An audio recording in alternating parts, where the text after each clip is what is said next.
In Chicago's financial district, Maya Johnson opened an email that shattered her world. Her compensation had been slashed while executives received bonuses. Maya wasn't your typical analyst. For 3 years at Meridian Capital, she'd built an unmatched track record closing impossible deals. When she discovered the systematic discrimination, Maya didn't know she was walking into corporate warfare. Her response, pursuing a $19 million deal, would expose corruption at the highest levels. What began as personal vindication became a fight for justice. Meridian Capital would never recover from one woman's refusal to stay silent. Before we jump back in, tell us where you're tuning in from, and if this story touches you, make sure you're subscribed, because tomorrow, I've saved something extra special for you. Maya Johnson's corner office on the 42nd floor of the Meridian Capital Tower offered a breathtaking view of Lake Michigan, its steel gray waters reflecting the November sky like hammered metal. She barely noticed. Her attention was laser-focused on the quarterly performance report spread across her mahogany desk, a testament to what had been the most successful period of her career. The numbers told an undeniable story. In the past 12 months, Maya had closed deals worth $47 million in revenue for Meridian Capital. Her client satisfaction scores averaged 9, 8 out of 10. The telecommunications merger she'd orchestrated in September had been featured in the Wall Street Journal as a masterclass in strategic financial advisory. At 28, she was the youngest senior investment analyst in the firm's 60-year history. Maya leaned back in her leather chair, allowing herself a rare moment of satisfaction. Growing up in Detroit, watching her father's auto repair shop struggle through the recession, she'd dreamed of this kind of success but never quite believed it was possible. State school, night classes, student loans that had taken 5 years to pay off.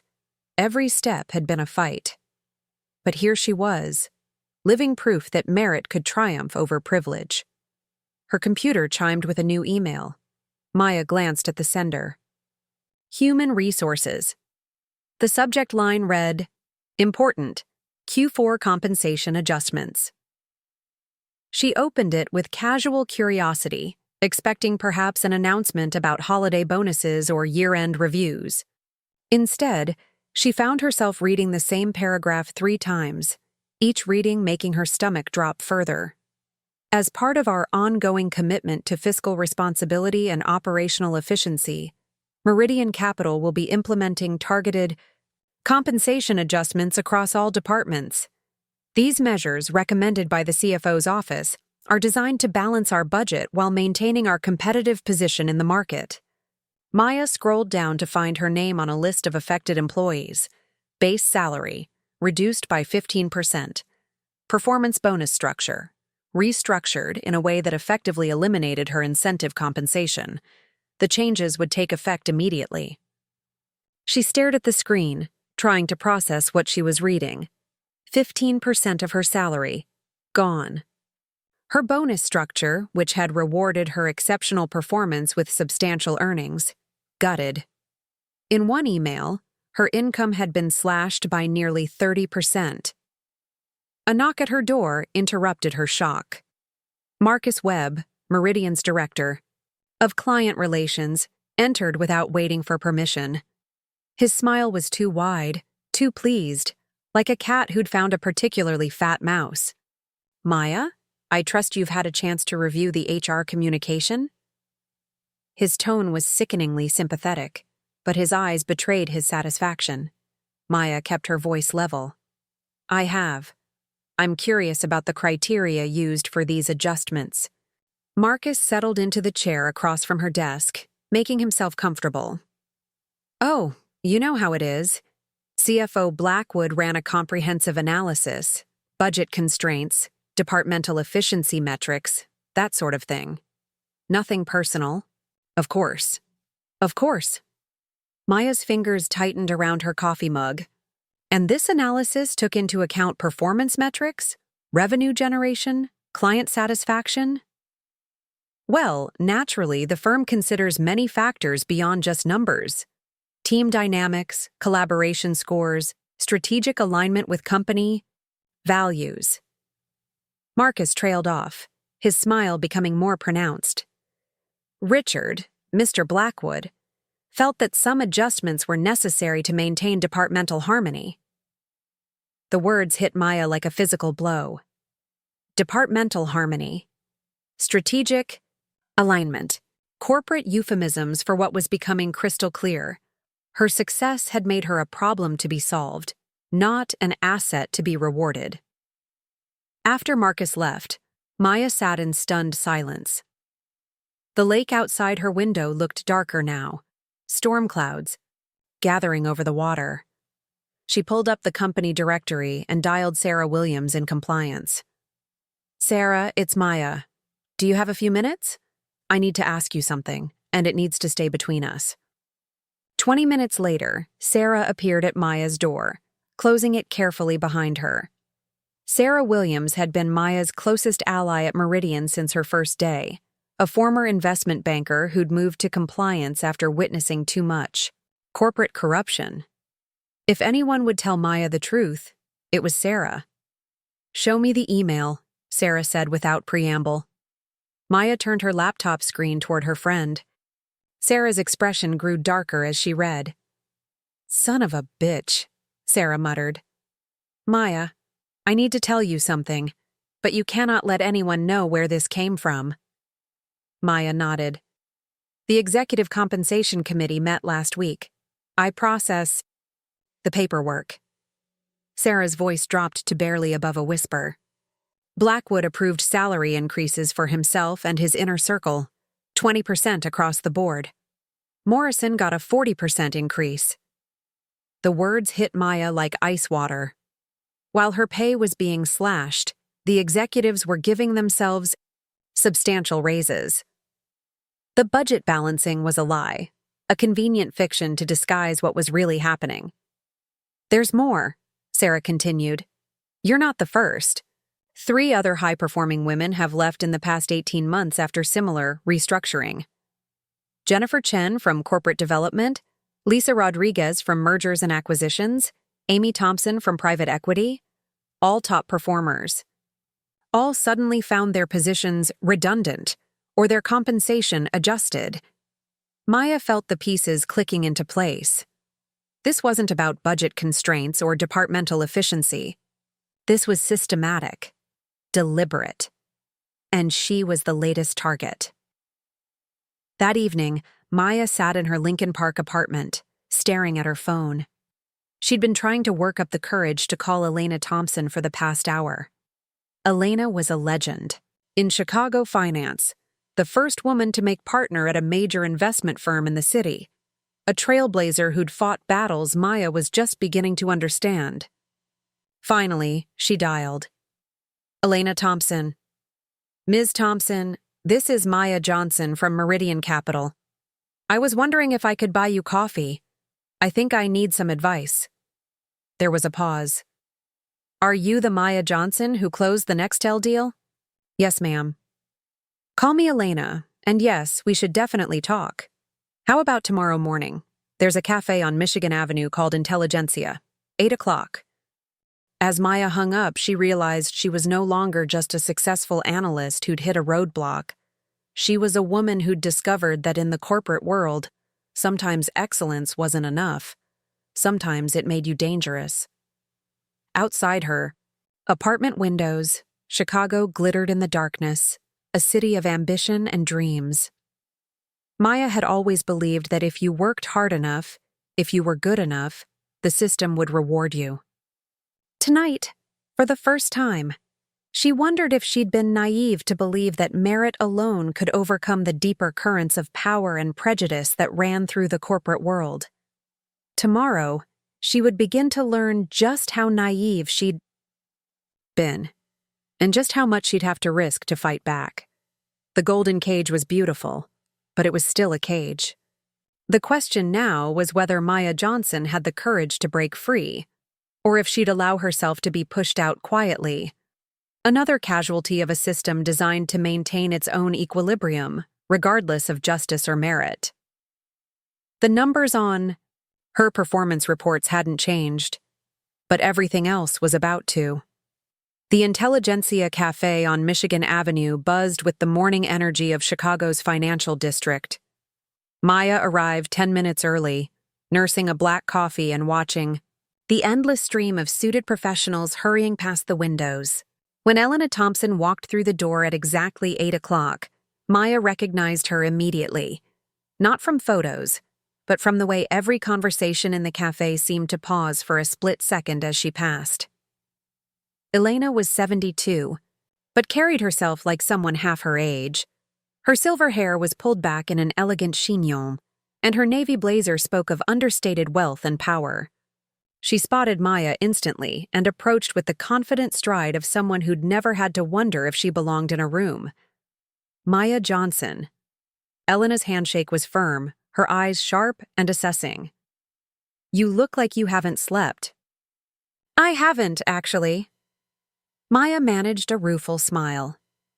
"Thank you for meeting me on such short notice." Elena ordered her coffee, black like Maya's, and settled into the chair across from her. "Tell me what happened." Maya found herself pouring out the entire story.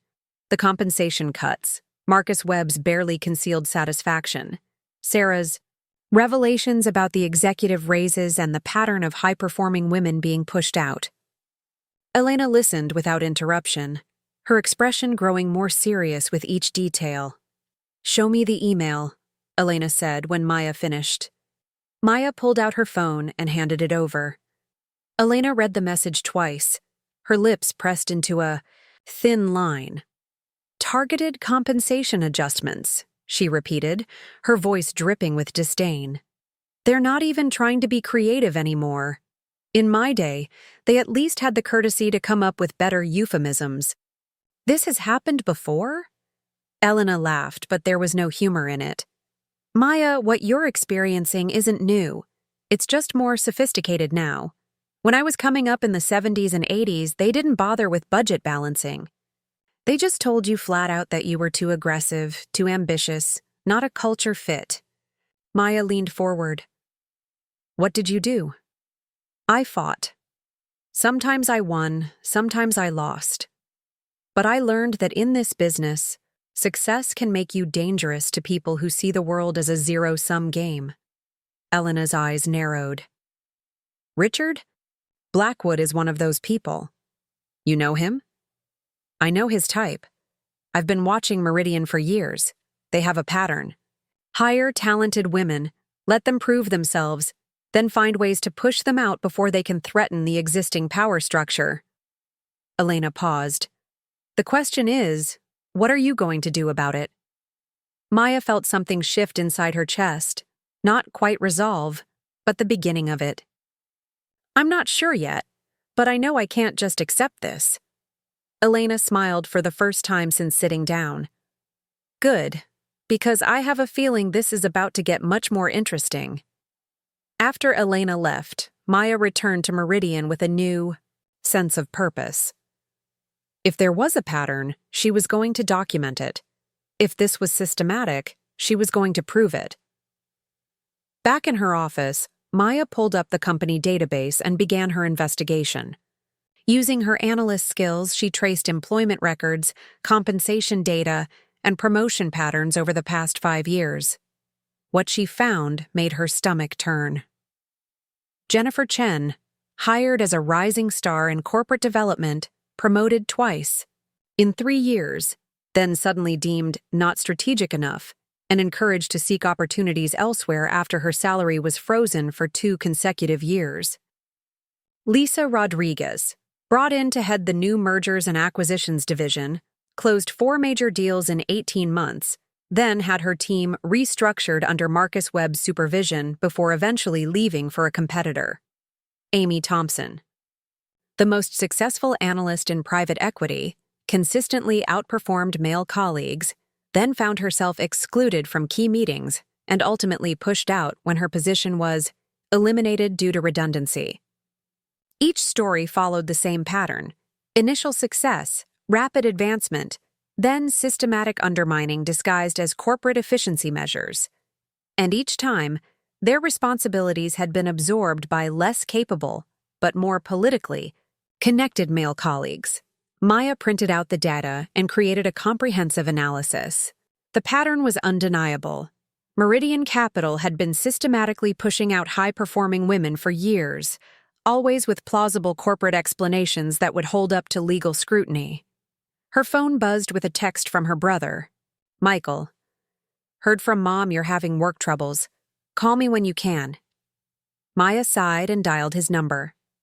Michael taught high school history on the South Side, and his perspective on corporate politics was usually some variation of burn it all down and start over. "Maya, Mom said you might be changing jobs?" "It's complicated, Mike. The company is trying to push me out." "Why? You're the best at what you do." "That might be exactly why." Maya found herself explaining the situation to her brother, who listened with growing outrage. "This is insane," Michael said when she finished. "You're telling me they're punishing you for being good at your job?" "It's more complicated than that. It's about power structures, about maintaining—" "Maya, stop." Michael's voice was gentle but firm. "You're talking like one of them now. This isn't complicated. It's wrong. The question is whether you're going to let them get away with it." After the call, Maya sat in her office feeling torn between two worlds. Part of her wanted to take Michael's advice, call this what it was and fight back with everything she had. But another part of her, the part that had worked so hard to fit into this world, whispered that maybe she should just find another job and move on. Her computer chimed with a new email. This one was from a client forwarding an article from TechCrunch about David Torres, the eccentric founder of NextGen FinTech. According to the article, Torres was seeking investment banking services for a potential merger that could value his company at nearly $200 million. The deal size would be approximately $19 million in fees for the winning firm. Maya stared at the screen. Torres was known for his unconventional approach to business and his distrust of traditional Wall Street firms. According to the article, he'd already rejected proposals from two major investment banks, calling their approaches soulless and disconnected from actual innovation. An idea began to form in Maya's mind, dangerous, audacious, and potentially career-ending, but also potentially game-changing. Her phone rang. Sarah's name appeared on the caller ID. "Maya, I need to see you, now, and not in the office." They met at a small sandwich shop 3 blocks from Meridian. Sarah looked nervous, constantly glancing around as if she expected to be followed. "I've been digging deeper into the compensation data," Sarah said without preamble. "Maya, this is bigger than we thought. The women who were pushed out, their departures weren't just convenient for Blackwood's power structure. They were financially beneficial." "What do you mean?" When Jennifer Chen left, her salary was rolled into Marcus Webb's compensation as a team leadership bonus. When Lisa Rodriguez was pushed out, her budget allocation was redistributed to male colleagues as performance incentives. The company has been using discriminatory practices to hide budget mismanagement and inflate executive compensation. Maya felt the pieces clicking into place. "So when they cut my salary, that money doesn't disappear. It gets reallocated to Blackwood's inner circle. Maya, I think we're looking at systematic financial fraud disguised as HR policy." The implications hit Maya like a sledgehammer. This wasn't just discrimination. It was potentially criminal misuse of company resources. And she was sitting on evidence that could destroy careers and potentially land people in prison. "Sarah, if we're right about this, if we can prove it, we'll need more than just patterns. We'll need documentation, emails, financial records." Sarah leaned forward. "And Maya, if we're going to do this, we need to be prepared for war. Because once we start pulling this thread, there's no going back." Maya thought about Elena's words that morning. Success can make you dangerous to people who see the world as a zero-sum game. She thought about Michael's simple assessment, "It's wrong." And she thought about David Torres and his $19 million deal. a chance to prove her worth while potentially exposing the corruption that had been eating away at Meridian Capital like a cancer. "Sarah," Maya said, her voice steady for the first time in days, "I think it's time to get dangerous."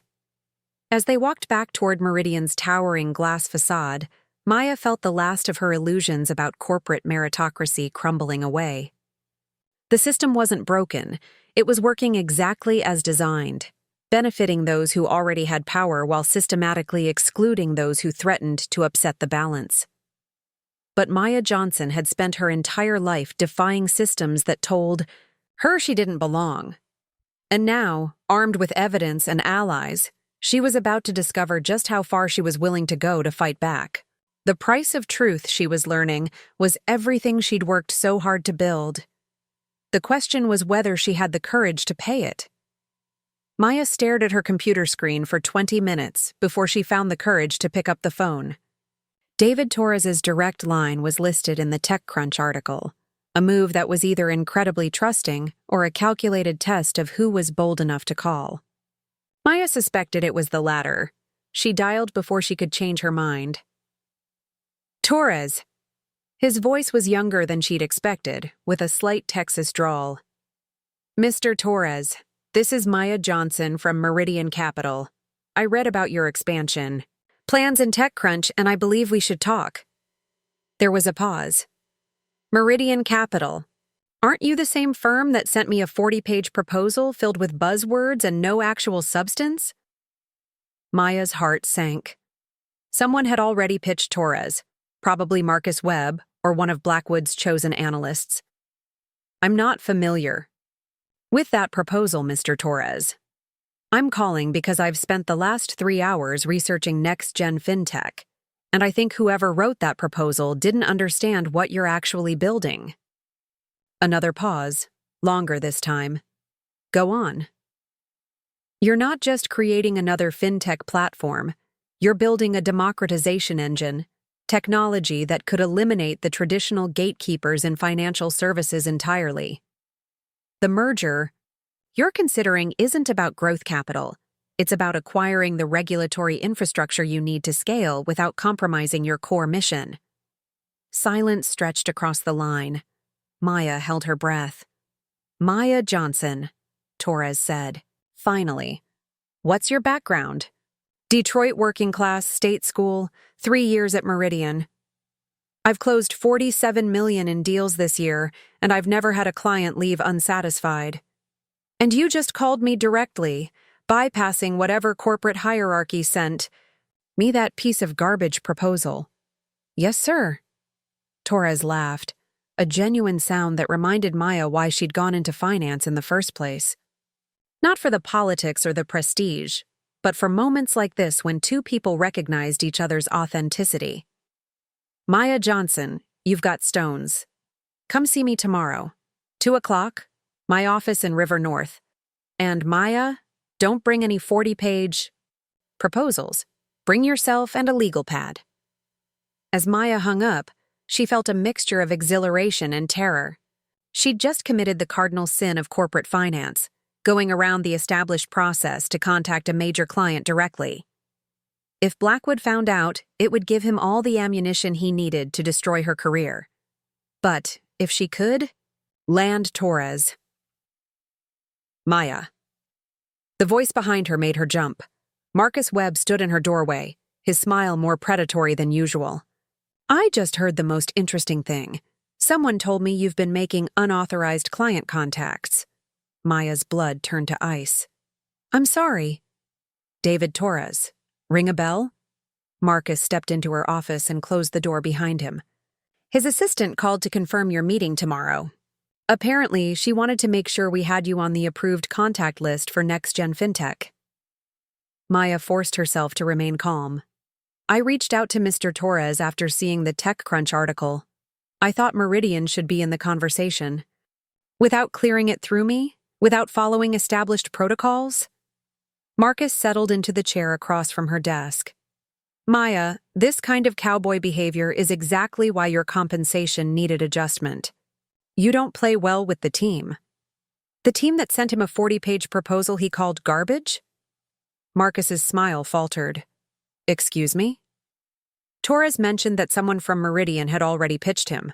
Based on his reaction, I'm guessing it didn't go well. Maya leaned back in her chair, projecting confidence she didn't feel. Maybe it's time for a different approach. Maya, you're walking into dangerous territory.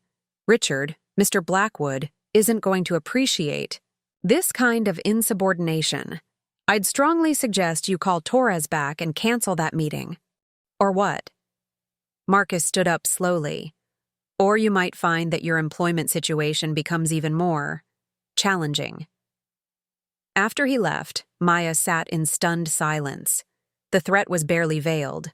Toe the line or face escalated retaliation. But Maya was past the point of backing down. If anything, Marcus's reaction confirmed that Torres was exactly the kind of client who could change everything. She spent the rest of the day preparing, but not in the way Meridian had trained her. Instead of creating elaborate presentations and financial models, she researched Torres himself. She read his college thesis on economic inequality. She watched his TED Talk about technology as a force for democratization. She studied the code repositories for next-gen fintech's open-source projects. By the time she left the office, Maya understood something that the 40-page proposal had missed entirely. David Torres wasn't just building a company. He was leading a revolution against the very industry Maya worked for. The next morning, Maya took the L to River North instead of taking a cab. She wanted time to think, to center herself before what might be the most important meeting of her career. Torres's office was in a converted warehouse, all exposed brick and reclaimed wood, about as far from Meridian's sterile corporate aesthetic as possible. The reception area was staffed by a young woman with purple hair and multiple piercings who looked like she belonged at a tech startup rather than a financial services company, which, Maya realized, was exactly the point. Maya Johnson for David. Torres, she said. He's expecting you. Conference room 2. Down the hall, third door on your left. Want some coffee? We've got excellent cold brew. Maya accepted the coffee and made her way to the conference room. Torres was already there, wearing jeans and a next-gen fintech hoodie, his feet up on the table as he scrolled through something on his tablet. He looked up when she entered and grinned. Maya Johnson, the woman brave enough to cold call a CEO. He gestured to a chair. Sit. Tell me why I shouldn't go with Goldman Sachs.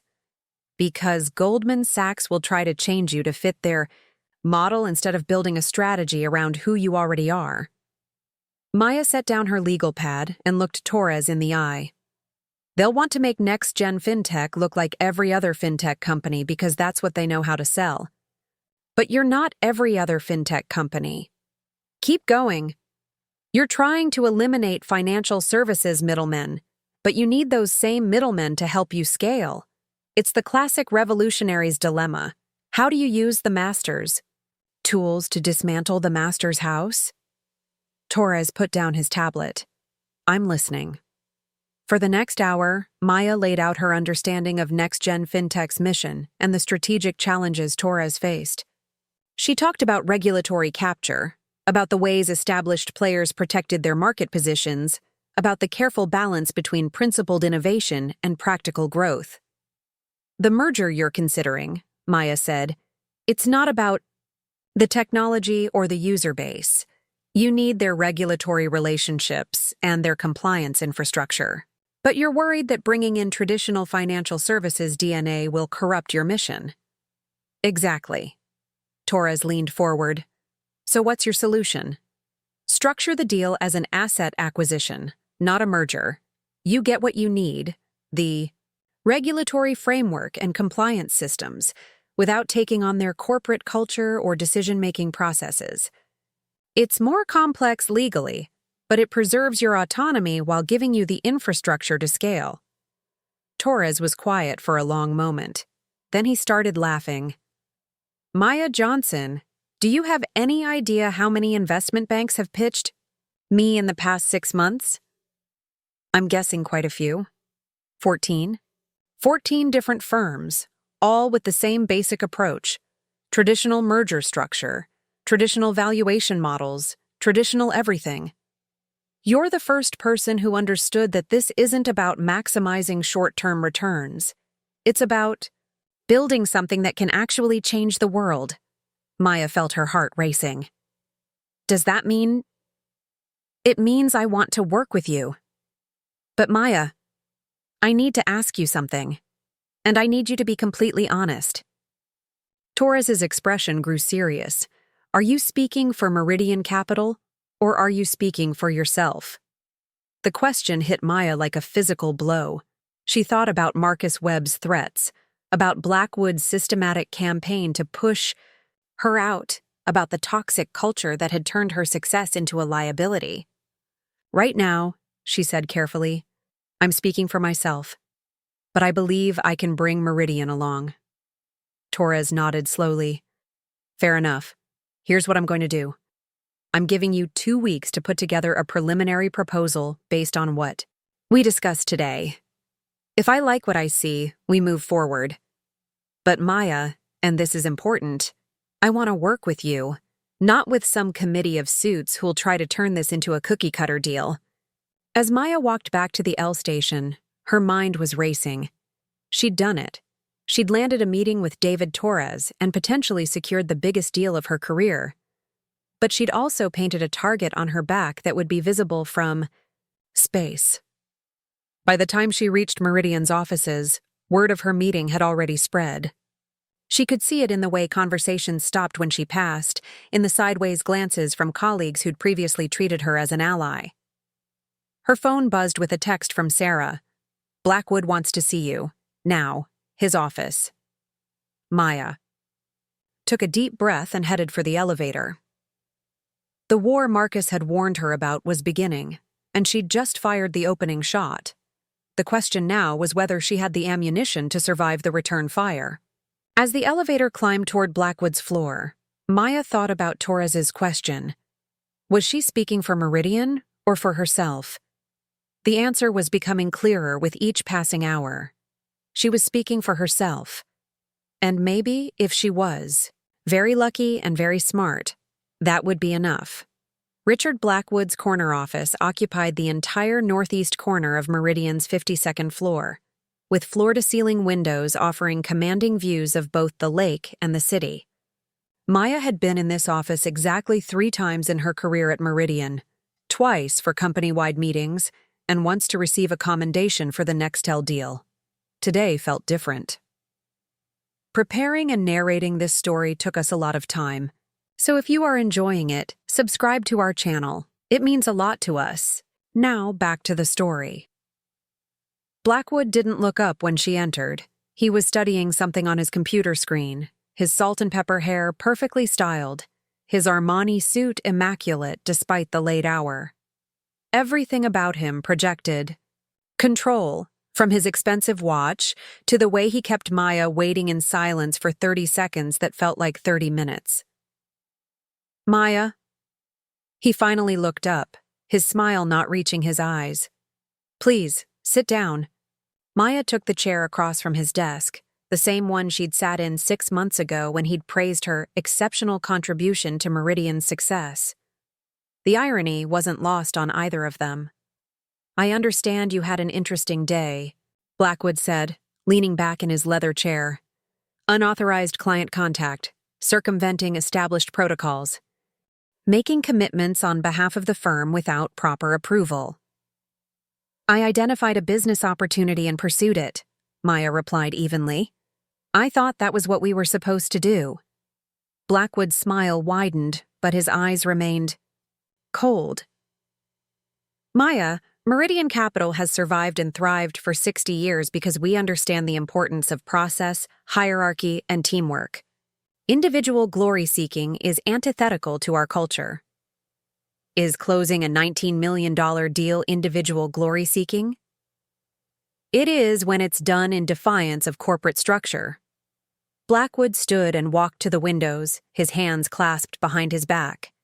Maya, I've been watching your trajectory here at Meridian. Exceptional talent, no question. But there's been a concerning pattern of Independence that doesn't align with our collaborative approach. Maya felt her jaw tighten. My performance. Metrics suggest otherwise. Performance is about more than just numbers, Maya. It's about culture fit, team dynamics, leadership potential. He turned back to face her. Tell me about David Torres. The shift in tone was subtle, but unmistakable. This wasn't a discussion anymore. It was an interrogation. He's the founder and CEO of Next Gen FinTech. They're considering a strategic acquisition that could generate significant fees for Meridian. Yes, I know who he is. I'm more interested in why he specifically requested to work with you, given that Marcus had already established a relationship with the company. Maya's stomach dropped. She'd assumed Torres was exaggerating about the previous proposal, but apparently Marcus had indeed made contact. Mr. Torres indicated that the previous approach didn't resonate with his vision for the company. Blackwood returned to his desk, pulling out a folder. Yes, Marcus mentioned that Torres was difficult. Unrealistic expectations about deal structure, overly focused on maintaining control rather than maximizing value. Not the kind of client we typically work with. Sometimes the best opportunities come from working with challenging clients. Perhaps. But Maya, I need you to understand something. Blackwood's voice took on a paternal tone that made Maya's skin crawl. David Torres has a reputation in the industry. He's burned bridges with several major firms. He's known for making unreasonable demands and then walking away when reality doesn't match his idealistic vision. Pursuing his business could damage Meridian's reputation with more stable, long-term clients. Maya stared at him. Are you telling me not to pursue the Torres deal? I'm telling you to think carefully about whether this is the hill you want to die on. The paternal mask slipped for just a moment, revealing something harder underneath. Maya, your recent difficulties. How with compensation and performance reviews are directly related to concerns about your judgment and team integration. Taking on a problematic client against firm guidance would only reinforce those concerns. The threat was clear now. Pursue Torres and face escalated retaliation. Back down and maybe, possibly, find a way back into Blackwood's good graces. I understand, Maya said carefully, but I'd like to at least explore the opportunity before making any final decisions. Blackwood studied her for a long moment. Very well. But Maya, this conversation stays between us. And any further contact with Torres goes through Marcus. Clear? Crystal. As Maya left Blackwood's office, she felt the walls of Meridian closing in around her. The message was unmistakable. Fall in line or face the consequences. Over the next 3 days, those consequences became increasingly apparent. Maya arrived at work Tuesday morning to find that she'd been excluded from the weekly senior staff meeting for the first time in 2 years. When she asked Marcus about it, he claimed it was an oversight and promised to include her next week. Wednesday brought a more direct assault. Maya discovered that 3 of her ongoing clients had been quietly reassigned to other analysts. When she confronted the responsible director, he mumbled something about workload balancing and refused to make eye contact. Thursday was worse. Maya's access to certain financial databases was mysteriously revoked, supposedly due to a system update that IT promised to resolve soon. Her assistant was reassigned to help Marcus with her urgent project. Even her lunch plans with colleagues began falling through with increasingly thin excuses. The isolation was surgical in its precision. Maya wasn't being fired or formally disciplined. That would leave too obvious a paper trail. Instead, she was being systematically marginalized. Her ability to do her job eroded piece by piece. But Maya wasn't entirely alone. Sarah Williams proved her loyalty by continuing to provide intelligence about Blackwood's campaign. And on Thursday evening, as Maya sat in her office working late yet again, her phone rang. Maya, it's David Torres. I hope you don't mind me calling directly. Maya glanced around to make sure her office door was closed. Not at all. How can I help you? I've been thinking about our conversation, and I'm ready to move forward with the preliminary proposal. But I wanted to run something by you first. Torres paused. I had an interesting call today from a Marcus Webb at your firm. He wanted to schedule a follow-up meeting about next-gen fintech. Maya's blood ran cold. What did you tell him? I told him I was working exclusively with you and hung up. But Maya, it got me thinking. Is there something I should know about the internal dynamics at Meridian? Maya found herself at a crossroads. She could maintain the corporate fiction that everything was fine, or she could be honest with a client who valued authenticity above all else. David, can I ask you something? In your experience, have you found that the best results come from working within established systems or around them? Torres laughed. Around them every single time. Why? Because I think we're going to need to get creative about how we structure this relationship. Maya, are you telling me that your own firm is trying to block this deal? I'm telling you that some people at Meridian may not fully appreciate the revolutionary potential of what you're building. Maya chose her words carefully. But I believe in it, and I'm willing to fight for it. Even if fighting costs you? Maya thought about her father's auto repair shop, about Elena Thompson's battles, about all the women who'd been pushed out of Meridian before her. Especially then. All right, Maya Johnson, here's what we're going to do. I want you to put together that preliminary proposal, but I also want to meet with you outside of Meridian's offices, somewhere we can talk freely about the real challenges we're facing. That might be complicated. The best deals always are. Maya, I've been in business long enough to recognize when someone is fighting for something bigger than just a commission. You're fighting for the right to do business honestly, aren't you? Maya felt tears prick at her eyes.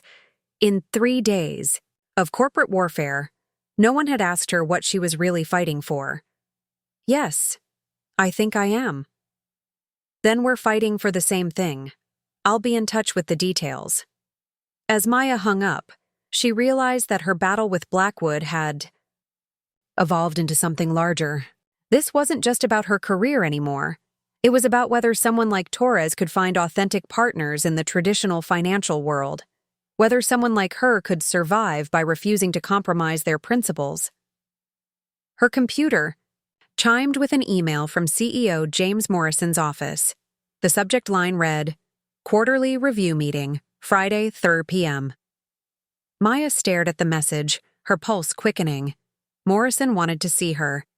Either Blackwood was escalating his campaign to the CEO level, or Morrison had finally noticed the internal warfare tearing apart his company. Either way, tomorrow would bring the next phase of a battle that was no longer just about Maya's future at Meridian. It was about what kind of company Meridian wanted to be, and whether there was room in corporate America for people who refused to play by rules designed to exclude them. Maya looked out her office window at the Chicago skyline, the lights of the city twinkling in the darkness. Somewhere out there, David Torres was building something revolutionary. And despite everything Blackwood could throw at her, Maya was going to help him do it. The question was whether she'd still have a job when the dust settled. Maya arrived at work Friday morning to find Sarah Williams waiting by her office door, clutching a manila folder and looking like she hadn't slept. Sarah's usually immaculate appearance was disheveled, her blouse wrinkled, her hair hastily pulled back, dark circles under her eyes. "We need to talk," Sarah said without preamble. "Not here. Meet me at the Starbucks on Wacker in 20 minutes. Maya nodded, her stomach already churning. Sarah's expression suggested this was bigger than another threatening email or reassigned client. The Starbucks was crowded with the morning rush, providing perfect cover for their conversation. Sarah chose a corner table, positioning herself so she could watch the entrance. When Maya sat down, Sarah slid the manila folder across the table. "Open it," Sarah said quietly. "But be prepared for what you're going to see." Maya opened the folder and found herself looking at financial documents, budget reports, expense, allocations, and compensation summaries spanning the past 3 years. At first glance, they looked like standard corporate paperwork. But as Maya studied the numbers with her analyst's eye, patterns began to emerge that made her blood run cold. "Sarah, what am I looking at?" Proof that this goes way beyond discrimination. Sarah's voice was barely above a whisper. "Maya, Blackwood hasn't just been pushing out high-performing women to maintain power. He's been using it to hide massive financial mismanagement." Maya's eyes widened as she traced the numbers. These budget variances. Exactly. Look at the correlation between when women were forced out and when departmental spending was restructured. Sarah pointed to a series of entries. When Jennifer Chen left corporate development, her $180,000 salary wasn't eliminated. It was rolled into a new strategic initiatives budget that somehow ended up funding Blackwood's office renovation and entertainment expenses. Maya flipped through more pages, the pattern becoming horrifyingly clear. Lisa Rodriguez's departure. Her team's budget was redistributed as performance bonuses to male colleagues who hadn't earned them. And Amy Thompson's private equity division? When that was eliminated for redundancy, the entire budget was absorbed into executive compensation as restructuring leadership fees. Sarah leaned forward. "Maya, we're not just looking at discrimination. We're looking at systematic financial fraud disguised as HR policy." Maya felt the room spinning slightly. "How did you get these documents?" "I've been working late, using my compliance access to cross-reference budget reports with HR data. Officially, I was conducting routine audit procedures. Unofficially." Sarah shrugged. "I knew something was wrong, and I had to prove it." Maya studied the documents more carefully, her analytical mind processing the implications. The compensation cuts to women. They're not about budget balancing. They're about creating slush funds for executive perks and bonuses. Worse than that, look at this. Sarah pulled out another set of papers. These are Blackwood's personal expense reports for the past 2 years. Business dinners at 5-star restaurants charged to client development budgets that came from eliminated women's positions. A leadership retreat in Aspen that cost more than Jennifer Chen's entire annual salary. Maya felt sick. How much are we talking about total? Conservatively, just over $2 million in misappropriated funds over 3 years. And Maya, your compensation cut. That money is already earmarked for what Blackwood is calling executive retention bonuses for his inner circle. The weight of what Sarah had uncovered hit Maya like a physical blow. This wasn't just about her career or even about systemic discrimination. This was criminal fraud on a massive scale, using gender bias as a cover for stealing company resources. Sarah, if this is accurate, if we can prove Blackwood has been systematically stealing from the company, we can destroy him. Sarah's eyes were hard. But Maya, using this information is nuclear. It doesn't just end Blackwood's career. It potentially brings down everyone who benefited from his scheme. Marcus Webb, the directors who received those performance bonuses, maybe even Morrison if he should have caught this. Maya stared at the documents, feeling the weight of the decision before her. She had wanted evidence of discrimination. Instead, she'd uncovered a criminal conspiracy that reached throughout Meridian's leadership structure. Her phone buzzed. A text from Elena Thompson. "Coffee this afternoon? I have some thoughts about your situation." Maya showed the message to Sarah. "I think I need to talk to Elena about this. Maya, be very careful who you trust with this information. If Blackwood finds out what we know, he'll destroy both of us." Maya closed the folder carefully. "Sarah, why are you doing this? You could lose everything." Sarah was quiet for a long moment, staring into her coffee. "Because 5 years ago, I was the high-performing woman being pushed out of Goldman Sachs. I didn't fight back. I just took another job and told myself it was better to move on. But I've regretted it every day since. I can't watch it happen to someone else without doing something. That afternoon, Maya met Elena at the same cafe where this had all started just a week ago. Elena took one look at Maya's face and ordered them both double espressos. "You look like someone who's seen behind the curtain," Elena said. Maya pulled out the folder Sarah had given her. "Elena, I need your advice. But first I need to know, can I trust you completely?" Elena's expression grew serious. "Maya, I've been fighting these battles for 40 years. Whatever you're about to show me, I guarantee I've seen worse." Maya slid the folder across the table. Elena opened it and began reading, her expression growing darker with each page. After 10 minutes, she closed the folder and looked at Maya with something approaching awe. "Maya, do you understand what you have here? Evidence that could destroy Blackwood and potentially bring down half of Meridian's leadership. More than that. This is evidence of systematic corporate fraud that could result in criminal charges, SEC investigations, and massive civil lawsuits." Elena leaned back in her chair. "This isn't just about your job anymore. This is about justice for every woman who was pushed out, every shareholder who was defrauded, every employee who watched their company's resources stolen by corrupt executives." Maya felt the weight of responsibility settling on her shoulders. "But Elena, using this information, it's not just about revenge anymore. Innocent people could get hurt. The company could be destroyed. Maya, let me ask you something. If you don't use this information, what happens? Blackwood continues his campaign against me. I probably lose my job. The pattern continues with the next high-performing woman who threatens the status quo. And if you do use it?" Maya was quiet for a long moment. "Justice, but also chaos. Criminal investigations, careers destroyed, the company's reputation in ruins." Elena reached across the table and took Maya's hand. "Maya, 40 years ago I faced a similar choice. I had evidence of systematic discrimination at my firm, but using it would have meant destroying the careers of men who had families, who had worked their entire lives to build their positions. I chose to handle it quietly, to negotiate a settlement that got me a promotion but didn't address the underlying problems. What happened?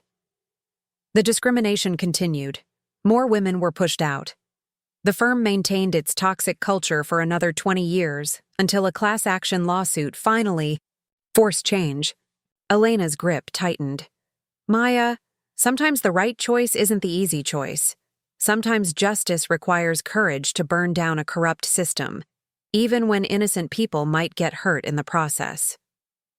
Maya's phone buzzed with a reminder. CEO meeting in 1 hour. Elena, Morrison wants to see me this afternoon. I think Blackwood is trying to have me fired. Then you have a choice to make.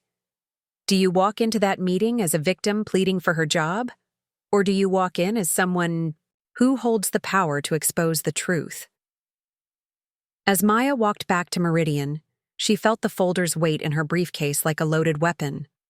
Sarah's evidence gave her the power to destroy Blackwood utterly, but using that power would transform her from a victim of corporate injustice into an agent of institutional change, with all the responsibility and consequences that entailed. Her brother Michael's words echoed in her mind. It's wrong. But Elena's question was equally compelling. What kind of courage did justice require? In 3 hours, Maya would sit across from James Morrison and decide not just her own future, but potentially the future of Meridian Capital itself. The evidence in her briefcase could save her career or destroy the company, and she was no longer sure there was a meaningful difference between the two. Maya thought about David Torres and his revolutionary vision, about the women who had been pushed out before her, about the employees who trusted Meridian with their careers and the shareholders who trusted the company with their investments. Justice, she was learning, was rarely simple. But as she rode the elevator up to Morrison's office, Maya Johnson knew she was about to discover exactly how much courage she possessed when everything was on the line. The revelation had given her a weapon. Now she had to decide whether she had the strength to use it. James Morrison's office was a study in understated power. Hardwood floors, leather-bound books, and a single piece of modern art that probably cost more than Maya's annual salary. Unlike Blackwood's ostentatious display of wealth, Morrison's space spoke to old money confidence and genuine achievement. He'd built Meridian Capital from a two-person operation into one of Chicago's premier investment firms, and his office reflected that journey without shouting about it. Maya arrived precisely at 3 o'clock, Sarah's explosive folder secured in her briefcase like a loaded gun. She'd spent the past hour wrestling with Elena's question: walk in as a victim or as someone who held the power to expose the truth? Morrison looked up from his desk as she entered, his expression unreadable. At 62, he still had the energy and focus that had made him legendary in Chicago finance circles. But today, Maya noticed something she'd never seen before: fatigue around his eyes, the look of a man who was beginning to suspect that his company wasn't what he thought it was. "Maya, thank you for coming. Please, sit down." Morrison gestured to the chairs arranged around a small conference table rather than the formal setup across his desk. The choice felt significant, collaboration rather than confrontation. "Before we begin," Morrison continued, "I want you to know that I've been hearing some concerning things about internal dynamics here at Meridian. I thought it was time we talked directly." Maya felt her pulse quicken. This wasn't the termination meeting she'd expected. "I appreciate that, Mr. Morrison. Call me James. Maya, I understand you've been pursuing the next-gen fintech opportunity." "Yes, I have. David Torres is considering a strategic acquisition that could generate significant fees for Meridian." Morrison nodded slowly. "Richard, Mr. Blackwood, has expressed some concerns about your approach.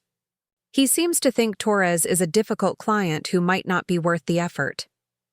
Maya chose her words carefully. "In my experience, the most innovative clients often require different approaches than traditional ones. Mr. Torres has very specific needs for this transaction." "Tell me about those needs." For the next 20 minutes, Maya laid out the Torres opportunity exactly as she'd presented it to the client himself. She explained next-gen fintech's revolutionary technology, Torres's concerns about maintaining autonomy while scaling, and the creative deal structure that could address both his needs and Meridian's profit requirements.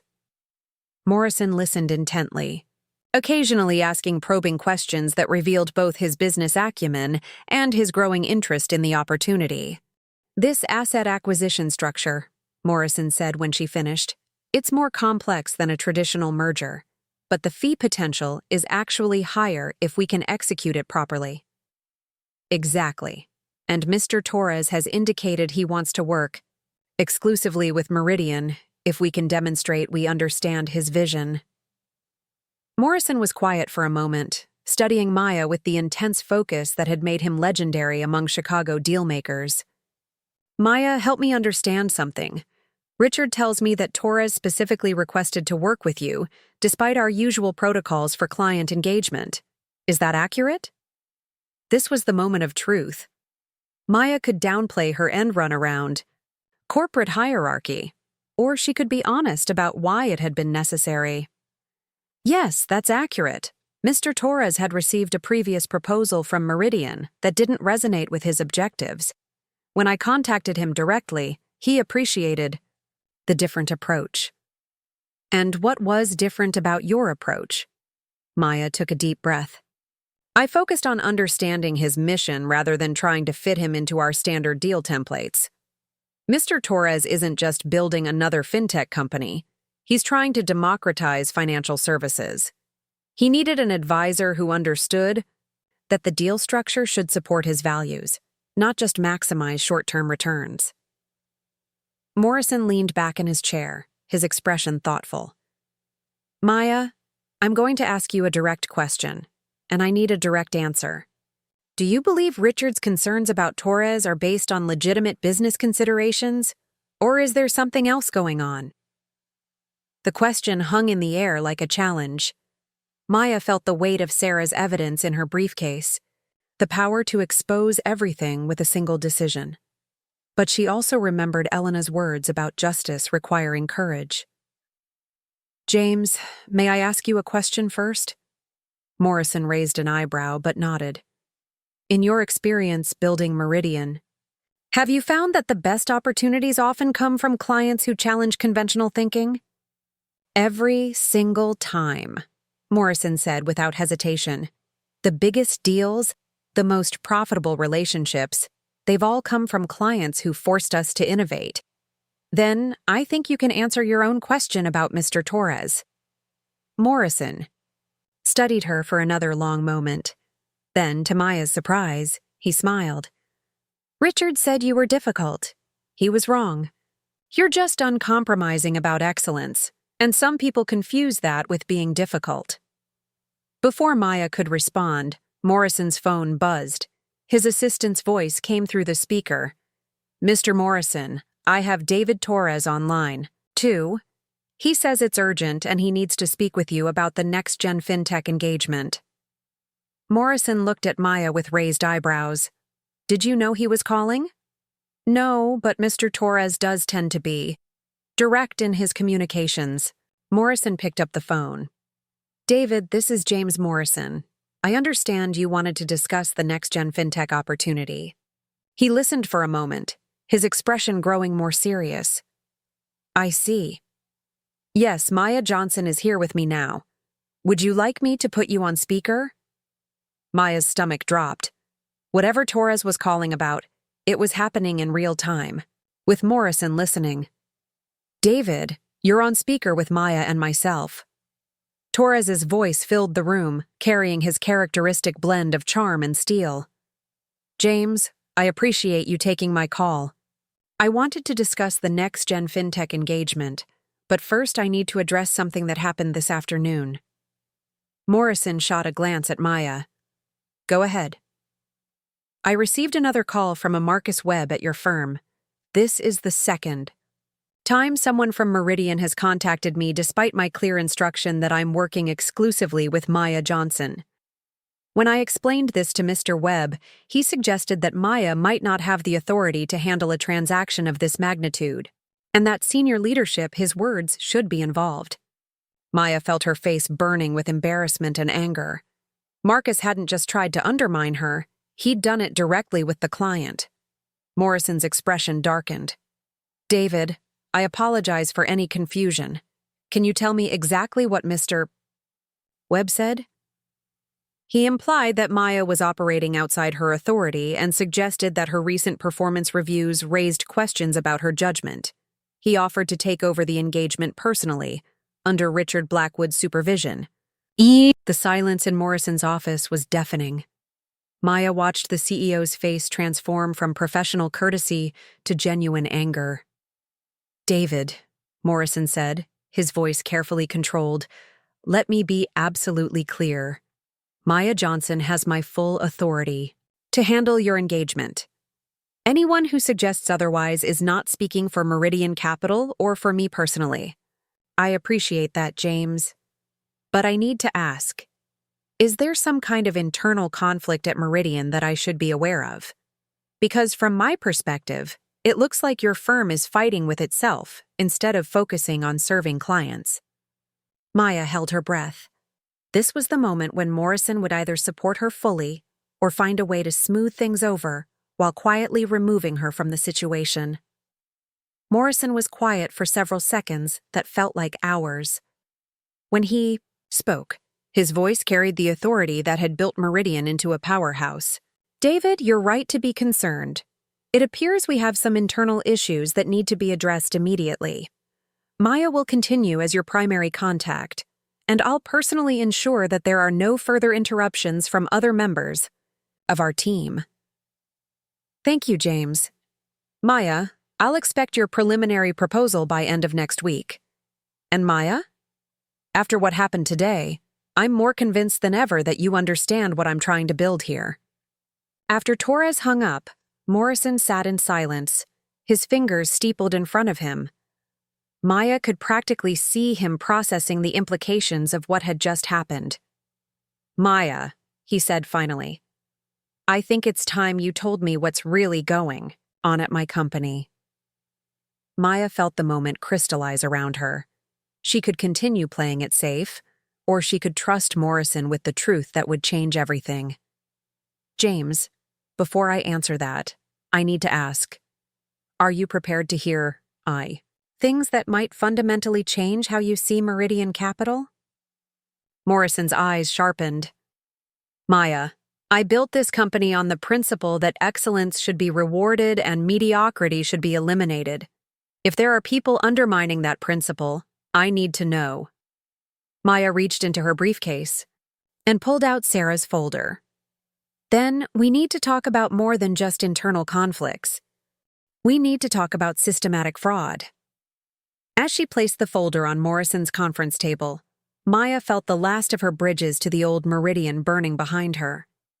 She was no longer fighting for her place in Blackwood's system. She was fighting to help Morrison reclaim his company from the corruption that had infected it. The presentation had become something neither of them had expected, not a performance review or a termination meeting, but the beginning of a revolution within Meridian Capital itself. Morrison opened the folder, and Maya watched his face change as he began to understand the magnitude of what his trusted CFO had been doing under his nose. The next few minutes would determine not just Maya's future, but the future of the company Morrison had spent his life building. Outside the windows, Chicago glittered in the late afternoon sun, indifferent to the corporate drama playing out 52 floors above the street. But inside Morrison's office, Maya Johnson was about to discover whether courage and evidence were enough to overcome years of entrenched corruption. The real presentation was just beginning. James Morrison's face went through a series of transformations as he read through Sarah's meticulously documented evidence. Maya watched him process each revelation, the budget manipulations, the misappropriated funds, the systematic use of discriminatory practices to hide financial misconduct. His initial confusion gave way to anger, then to something harder and more dangerous. The cold fury of a man discovering his life's work had been corrupted from within. $2.3 million, Morrison said finally, his voice barely above a whisper. He set down the spreadsheet showing Jennifer Chen's redirected salary. "Richard has stolen $2.3 million from this company over 3 years, using discrimination as cover." "That's just what we can document," Maya replied carefully. "Sarah believes there may be more if we dig deeper into the expense allocations." Morrison stood abruptly, the chair rolling back with unexpected force. He walked to his floor-to-ceiling windows, his hands clasped behind his back as he stared out at the Chicago skyline. The late afternoon sun cast long shadows across his office, and Maya could see his reflection in the glass, a man grappling with the systematic betrayal of everything he'd built. 40 years, he said, his voice heavy with something between anger and grief. "I've spent 40 years building this company on the principle that merit matters more than politics, that excellence should be rewarded regardless of who you are or where you come from. And my own CFO, my trusted partner, has been systematically undermining everything I believed in." Maya remained silent, understanding that Morrison needed to process the magnitude of what he'd learned. She'd experienced her own shock at discovering the scope of Blackwood's corruption. Morrison was facing the additional betrayal of personal trust. "James," she said finally, "I want you to know, I didn't come looking for this. When my compensation was cut, I was just trying to understand why my success had suddenly become a liability. Sarah and I never intended to uncover a criminal conspiracy," Morrison finished, turning back to face her. "Because that's what this is, Maya. This isn't just discrimination or poor management. This is systematic fraud using gender bias as camouflage." Before Morrison could continue, his phone buzzed with an urgent tone. His assistant's voice came through the intercom, professional but carrying an undercurrent of tension. "Mr. Morrison, Richard Blackwood is here for your 4 o'clock meeting. He says it's urgent regarding the Maya Johnson situation." Maya felt her stomach drop. Neither she nor Morrison had expected Blackwood to appear so soon after Torres's call had exposed Marcus Webb's sabotage attempts. The timing felt ominous. Had Blackwood somehow learned about their conversation? Morrison and Maya exchanged a meaningful look. "Send him in," Morrison said, his voice carefully neutral.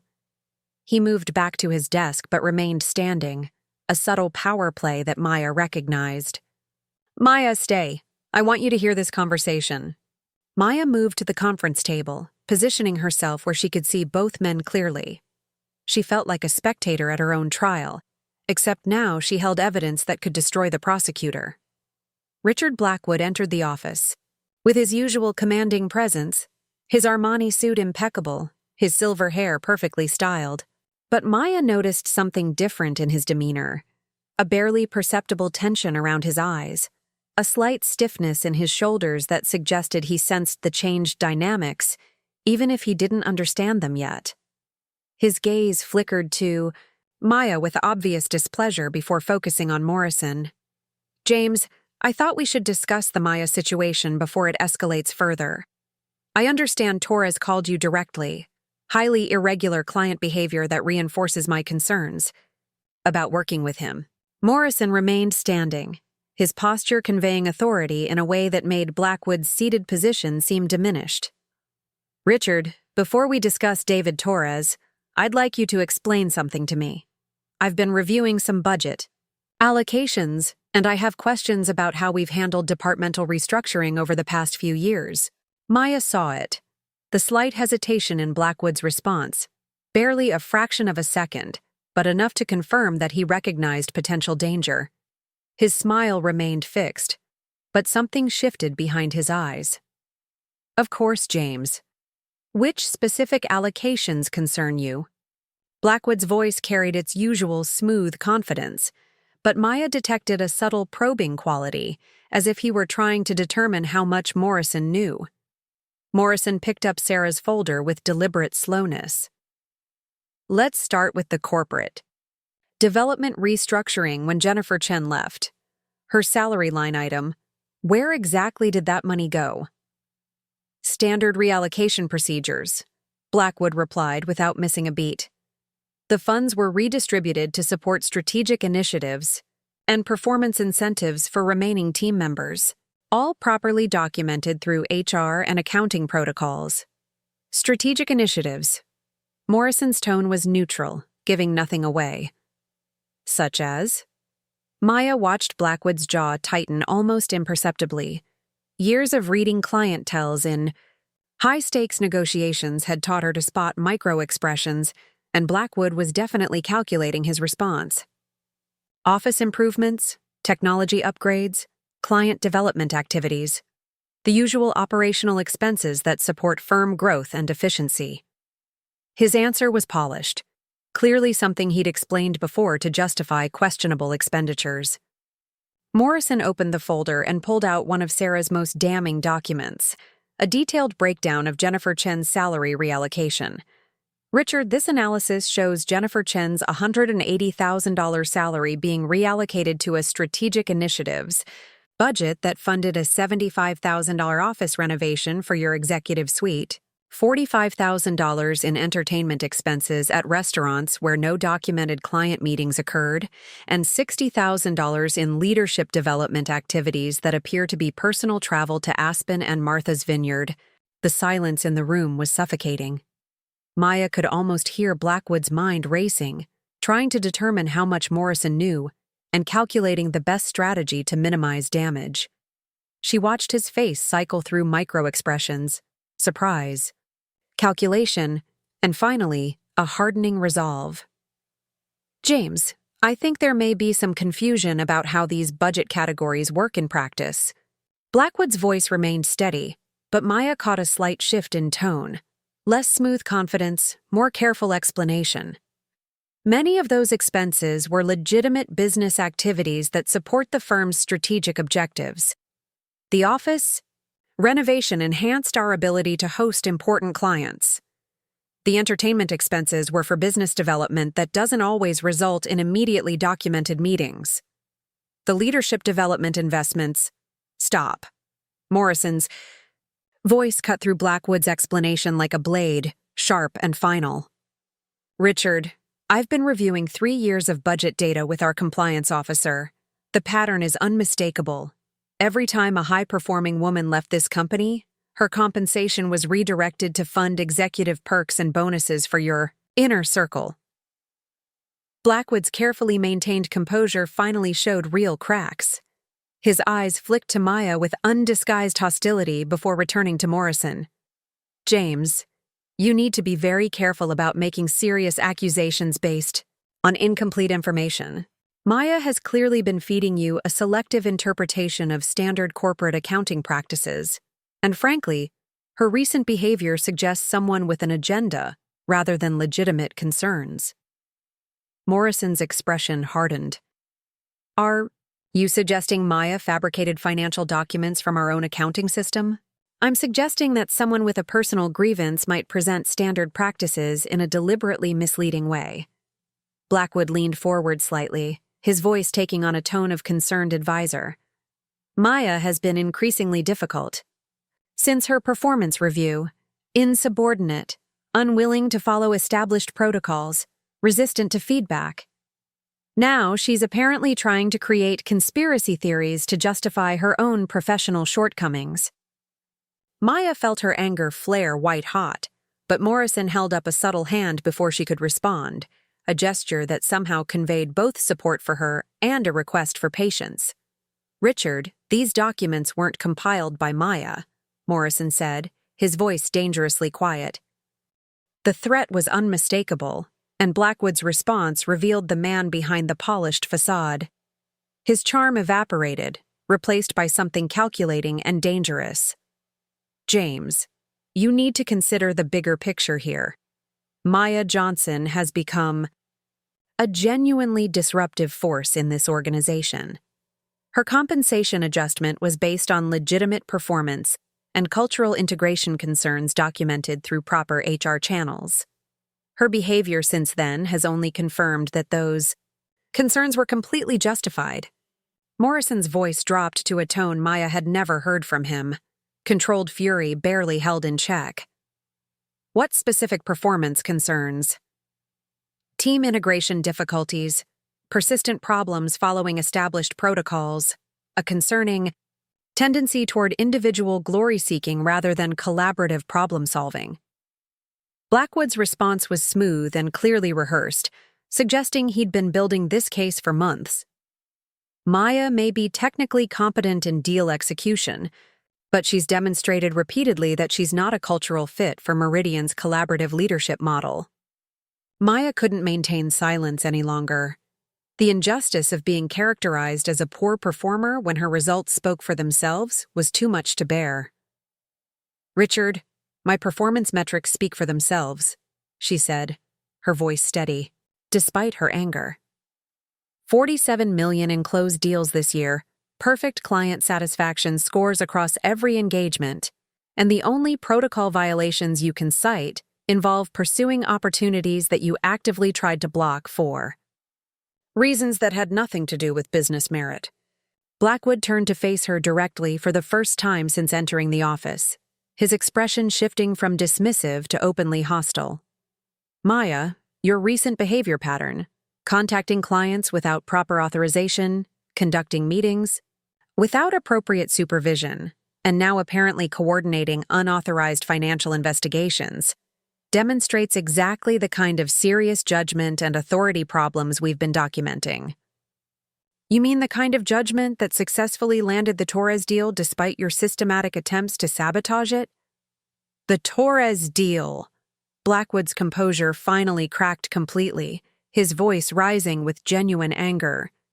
You're willing to risk this firm's hard-earned reputation on a client who's systematically burned bridges with half of Wall Street's most respected institutions.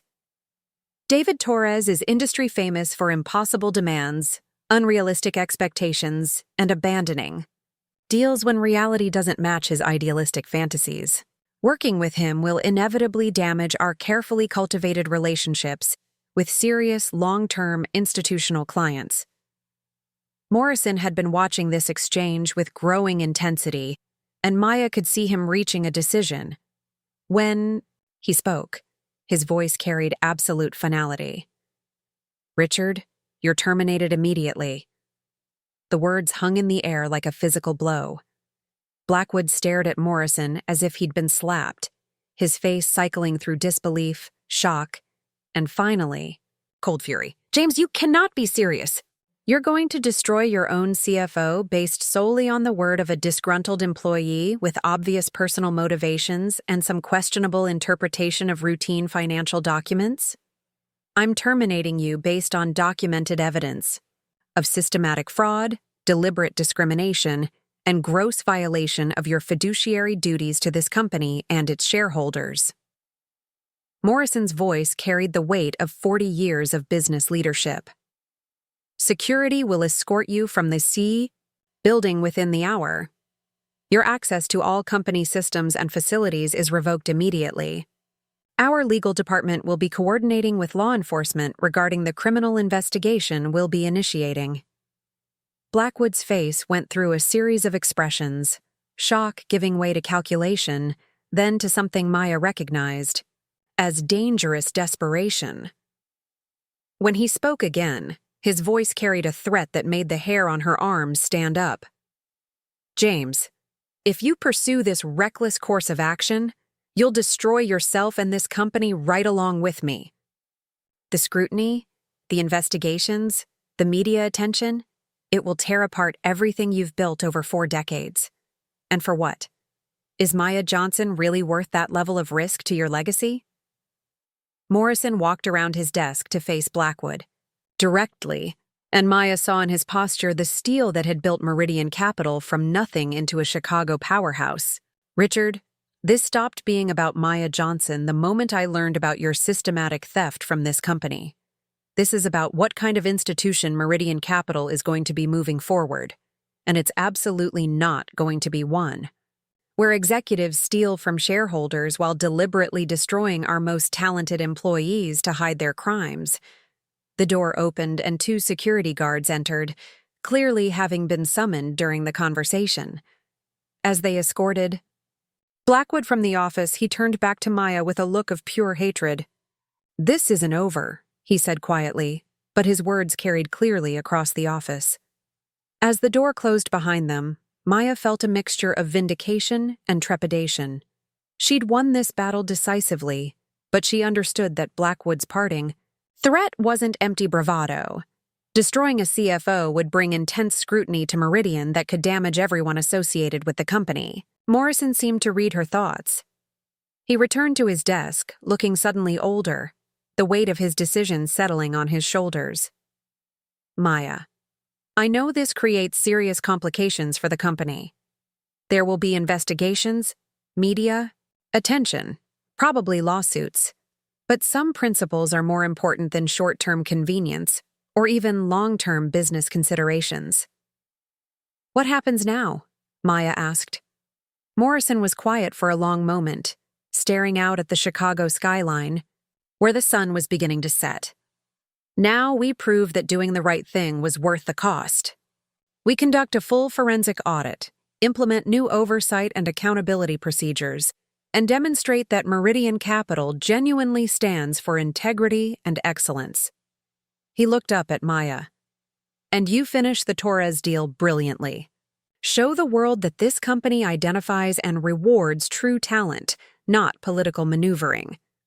Maya felt the enormous weight of responsibility settling on her shoulders.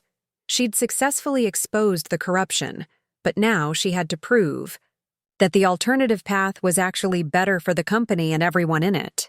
"James, there's something else I need to tell you. David Torres offered me a position with his company. After everything that's happened here, after seeing how the system really works."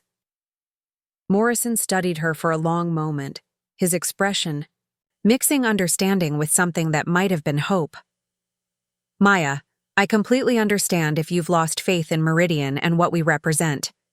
But I'm asking you to give us one more chance, a chance to be the company we should have been all along, the company I thought we were. Help me rebuild this institution into something genuinely worthy of the exceptional people who work here. Maya thought about Elena Thompson's question about justice requiring courage. She'd found the courage to expose Blackwood's systematic corruption. Now she had to find a different kind of courage, the courage to believe that institutions could actually change, that her fight could lead to something better rather than just destruction. I'll finish the Torres deal, she said finally. After that, we'll evaluate whether the new Meridian is really different from the old one.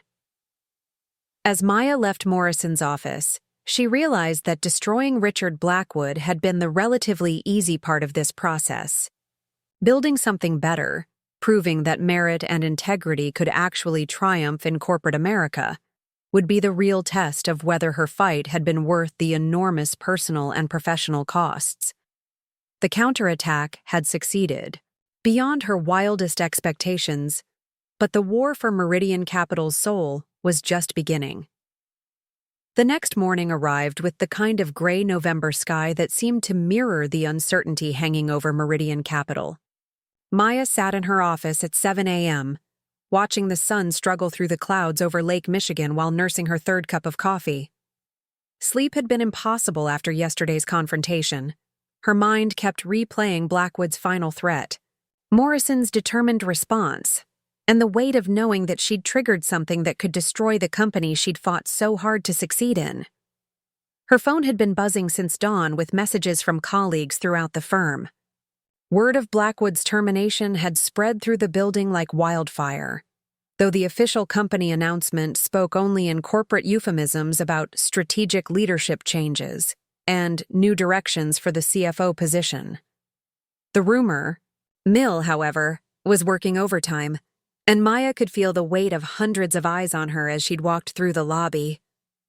The elevator ride to her floor had been particularly brutal.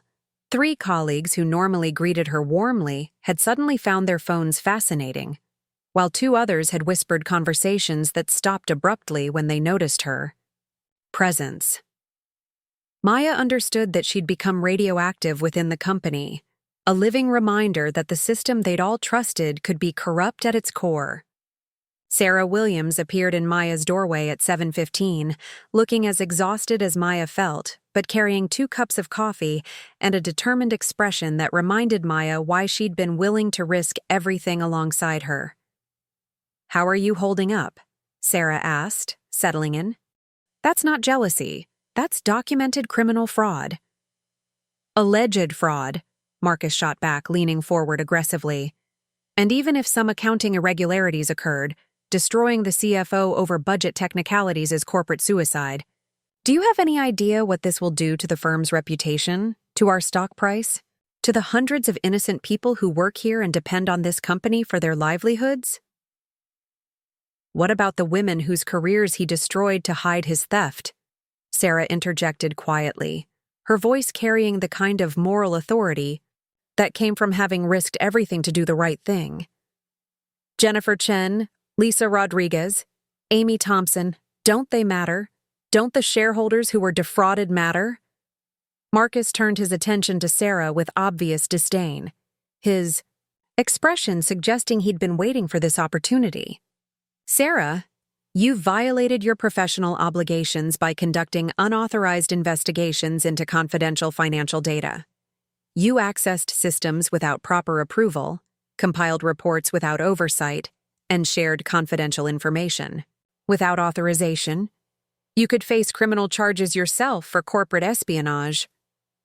"Let me worry about that," Sarah replied evenly, though Maya could see the slight tremor in her hands that revealed her fear. "At least I can sleep at night knowing I exposed the truth instead of covering it up." Before Marcus could respond with what was clearly going to be another threat, Maya's phone rang. The caller ID showed David Torres's number, and Maya felt a surge of relief at the prospect of talking to someone who operated outside Meridian's toxic ecosystem. "I need to take this," Maya said, reaching for the phone with deliberate calm. David, good morning. Maya, I hope I'm not calling too early. I wanted to check on you after yesterday's developments. My assistant mentioned some interesting rumors coming out of Meridian this morning, and I wanted to make sure you're okay. Maya glanced at Marcus, who was clearly listening to every word with the intensity of someone gathering intelligence. It's been an eventful 24 hours, but nothing that affects our engagement or my commitment to your deal. Good to hear. Maya, I want you to know, whatever internal politics you're dealing with, I'm committed to working with you specifically. Your preliminary proposal is exactly what I was hoping for. It shows you understand that this isn't just about financial engineering. It's about building something that can actually change how financial services work. Maya felt a surge of relief and validation. At least one thing in her professional life was going right. Thank you, David. I'll have the full proposal ready well before our deadline. Excellent. And Maya? I meant what I said about offering you a position here if things at Meridian don't work out the way you hope. You're exactly the kind of person we need to build the future of finance. The door's always open. After Torres hung up, Marcus stared at Maya with undisguised hostility, his face flushed with an anger that seemed disproportionate to the situation. So you're planning to jump ship to Torres's company? That explains everything. You destroyed Richard to clear your path to a new job, didn't you? That's enough, Marcus. Maya stood up, her patience finally exhausted by the combination of sleeplessness, stress, and Marcus's relentless hostility. You can spin this however you want to make yourself feel better, but the evidence speaks for itself. Richard Blackwood was a criminal who stole from this company, and you were his willing accomplice. Marcus's face flushed with anger, but Maya could see something else in his expression. Genuine fear about his own exposure. You have no idea what you've unleashed, Maya. This company is going to be torn apart by federal investigations and shareholder lawsuits. Good people are going to lose their jobs, their retirement savings, their careers. The ripple effects will destroy families. And for what? Your wounded pride? For justice, Sarah said quietly, standing to join Maya in facing down Marcus. Something you clearly don't understand and apparently don't value. Justice? Marcus laughed bitterly. You call destroying a company that employs 800 people justice? You call triggering investigations that will cost millions in legal fees and probably result in massive layoffs justice?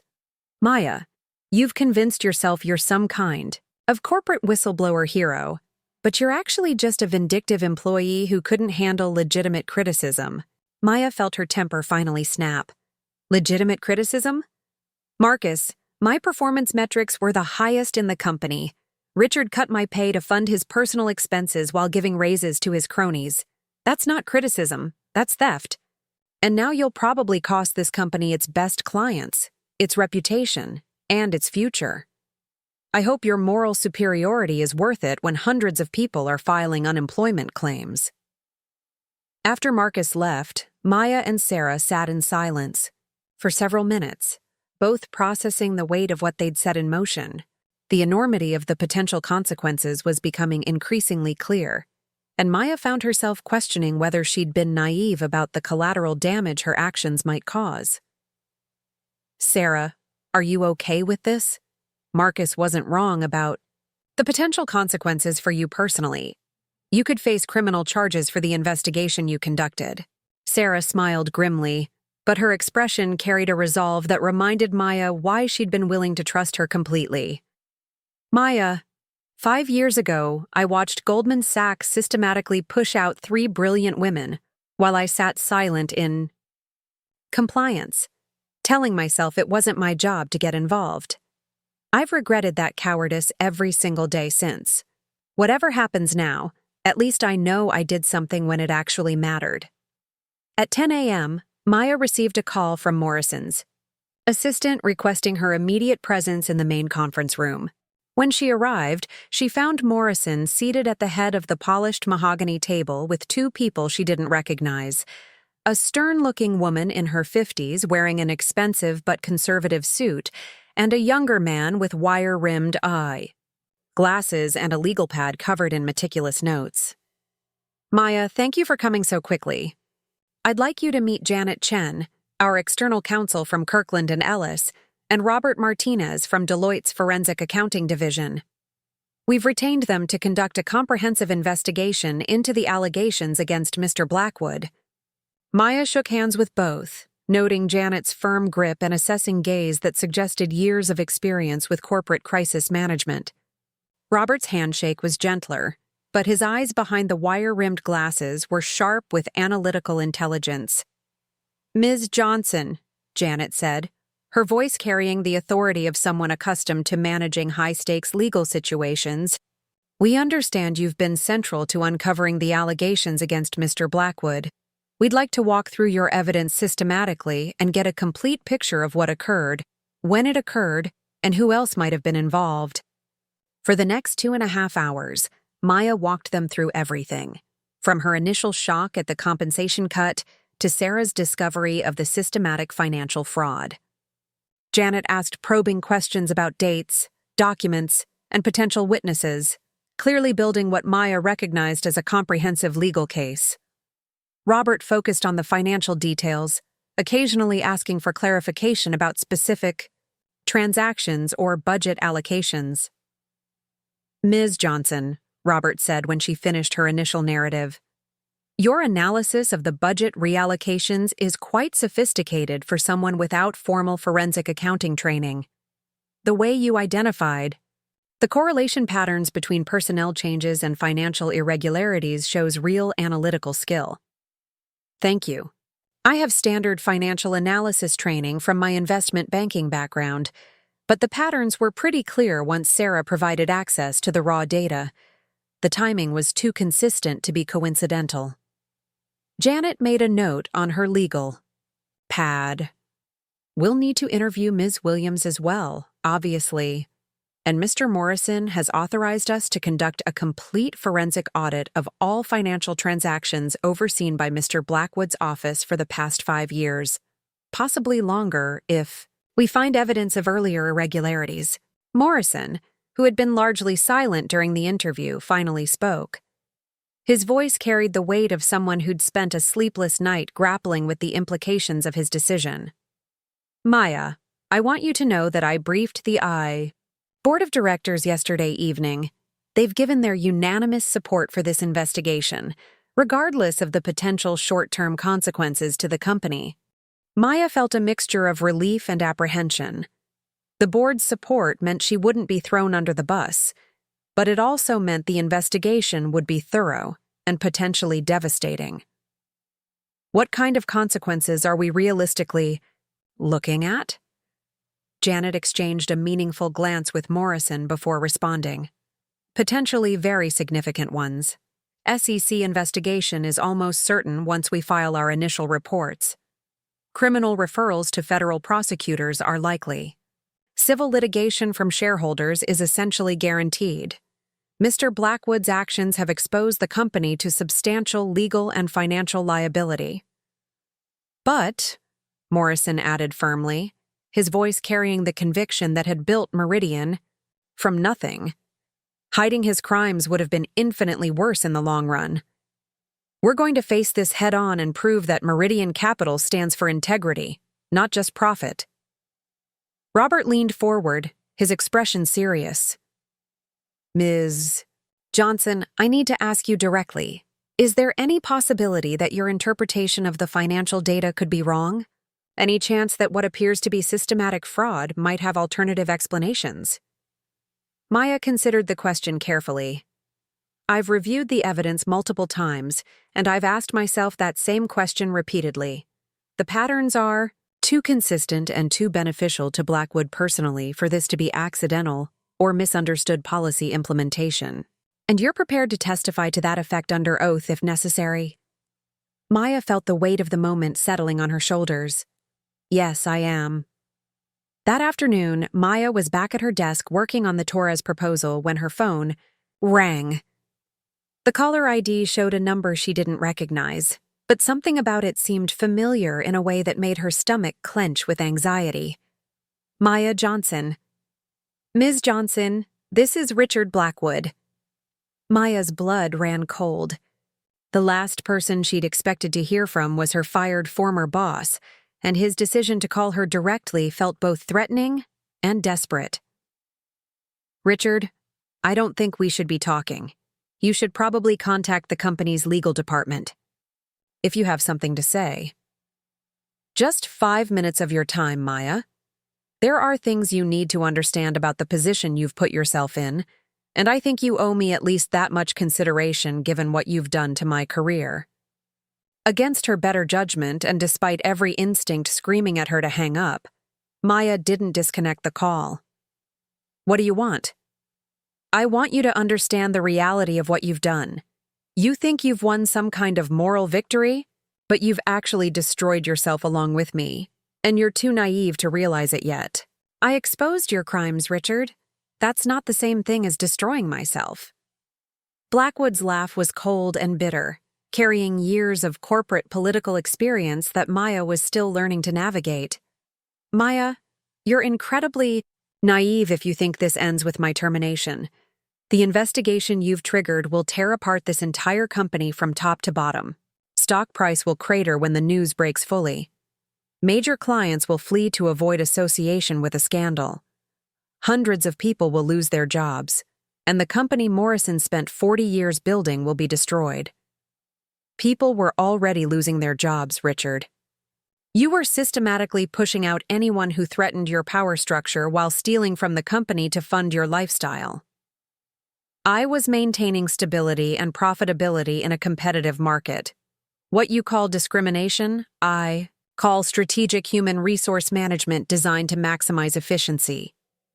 But now you've opened Pandora's box, and you have absolutely no idea how to control what comes out of it. Maya felt a chill of uncertainty creeping into her voice despite her attempts to sound confident. What's your point? My point is that when the dust settles, when the federal investigations are complete and the shareholder lawsuits are resolved, when the media has finished destroying this company's reputation, the only person who will be held responsible for this disaster is you. Morrison will retire quietly with his golden parachute. The board will be replaced with new members who had nothing to do with this mess. But you'll be the face of this catastrophe forever. You're trying to scare me into backing down. I'm trying to educate you about the reality of corporate America, something you clearly don't understand despite your fancy degrees. You think merit and justice matter in this world, but they don't. Power matters. Connections matter. Political relationships matter. And you've just made yourself the enemy of a very powerful network of people who don't forget and don't forgive. Maya's hands were trembling, but she forced herself to keep her voice steady. Is that a threat? It's a prediction based on 40 years of experience in this industry. Maya, you have exactly one chance to minimize the damage to yourself and to this company. Retract your allegations, claim you misunderstood the financial data, or that you were motivated by personal grievances. Let me return quietly to handle the transition properly, and we can all move forward without destroying everything Morrison built. Never. Not in a million years. Then you've sealed your own fate, and you're too stupid to realize it. Good. Luck with your crusade for justice, Maya. You're going to need every bit of it, because the people you're fighting have resources and connections you can't even imagine. The line went dead, leaving Maya staring at her phone with a growing sense of dread. Blackwood's words carried the ring of hard-won experience. He understood the corporate world's power dynamics and political realities in ways she was still learning to navigate. Her phone buzzed almost immediately with a text from her brother. Michael. Saw the news about your company online. Tribune says federal investigation. Call me when you can. Maya's stomach dropped as she Googled Meridian Capital and found herself looking at a Chicago Tribune business section story headlined, Meridian Capital CFO terminated amid federal fraud investigation. The article was relatively short on specific details, but heavy on speculation about potential SEC involvement and shareholder lawsuits. Worse, it mentioned her by name as a senior analyst whose allegations triggered the investigation. She called Michael immediately, needing to hear a voice that wasn't connected to the corporate world that suddenly felt like it was closing in around her. Maya, what the hell is going on? The news is saying your company is under federal investigation for fraud and discrimination. Are you okay? It's complicated, Mike. I discovered that my boss was stealing from the company and using discriminatory practices to hide it. When I reported it to the CEO, he fired the guy immediately. And now you're worried about retaliation from his allies. The guy I exposed called me an hour ago. He basically threatened to destroy my career and blamed me for any damage that comes to the company from the investigation. Michael was quiet for a moment, and Maya could practically hear him thinking through the implications.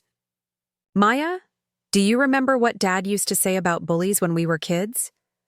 That they only have power if you let them scare you into submission. Exactly. This Blackwood guy is trying to make you doubt yourself and feel guilty because he's scared about facing consequences for his own actions. You did the right thing, and now he wants you to think it was wrong so he can escape accountability.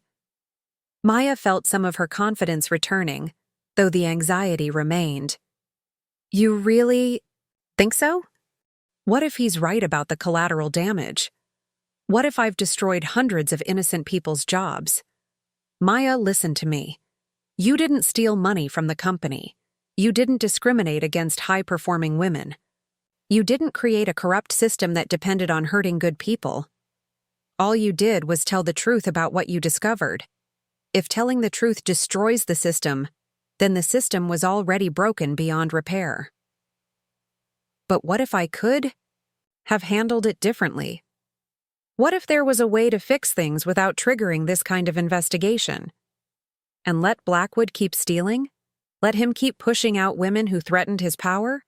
Maya, you've spent your whole career trying to prove you belong in that world, trying to show them you're good enough to be accepted by their system. But maybe the real question isn't whether you belong in their system.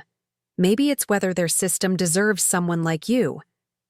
That evening, Maya sat in her Lincoln Park apartment overlooking the lake, Torres's formal job offer letter spread on her coffee table next to her laptop.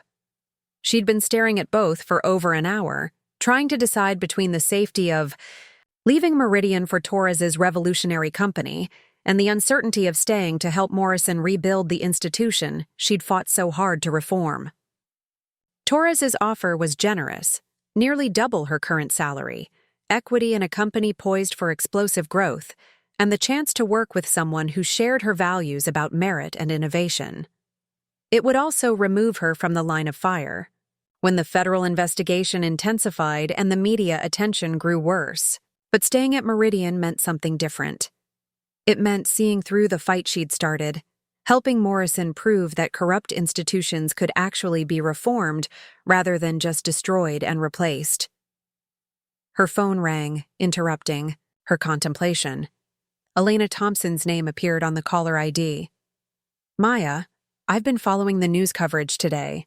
How are you holding up under all this pressure? I'm not sure, Elena. Part of me thinks I did the right thing and that justice will prevail, but part of me wonders if I've just destroyed everything I worked for and hurt a lot of innocent people in the process. Maya, can I tell you something? About my own experience that I've never shared with anyone else? 40 years ago, when I faced my choice about exposing systematic discrimination at my firm, I chose what seemed like the safe path. I negotiated a quiet settlement, got my promotion, and told myself I'd won a victory for women in finance. But I spent the next decade watching the same patterns repeat with other talented women.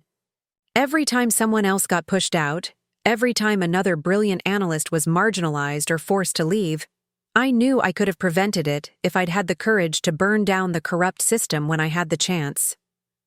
Maya felt tears pricking at her eyes. Elena, what if Blackwood was right about the consequences?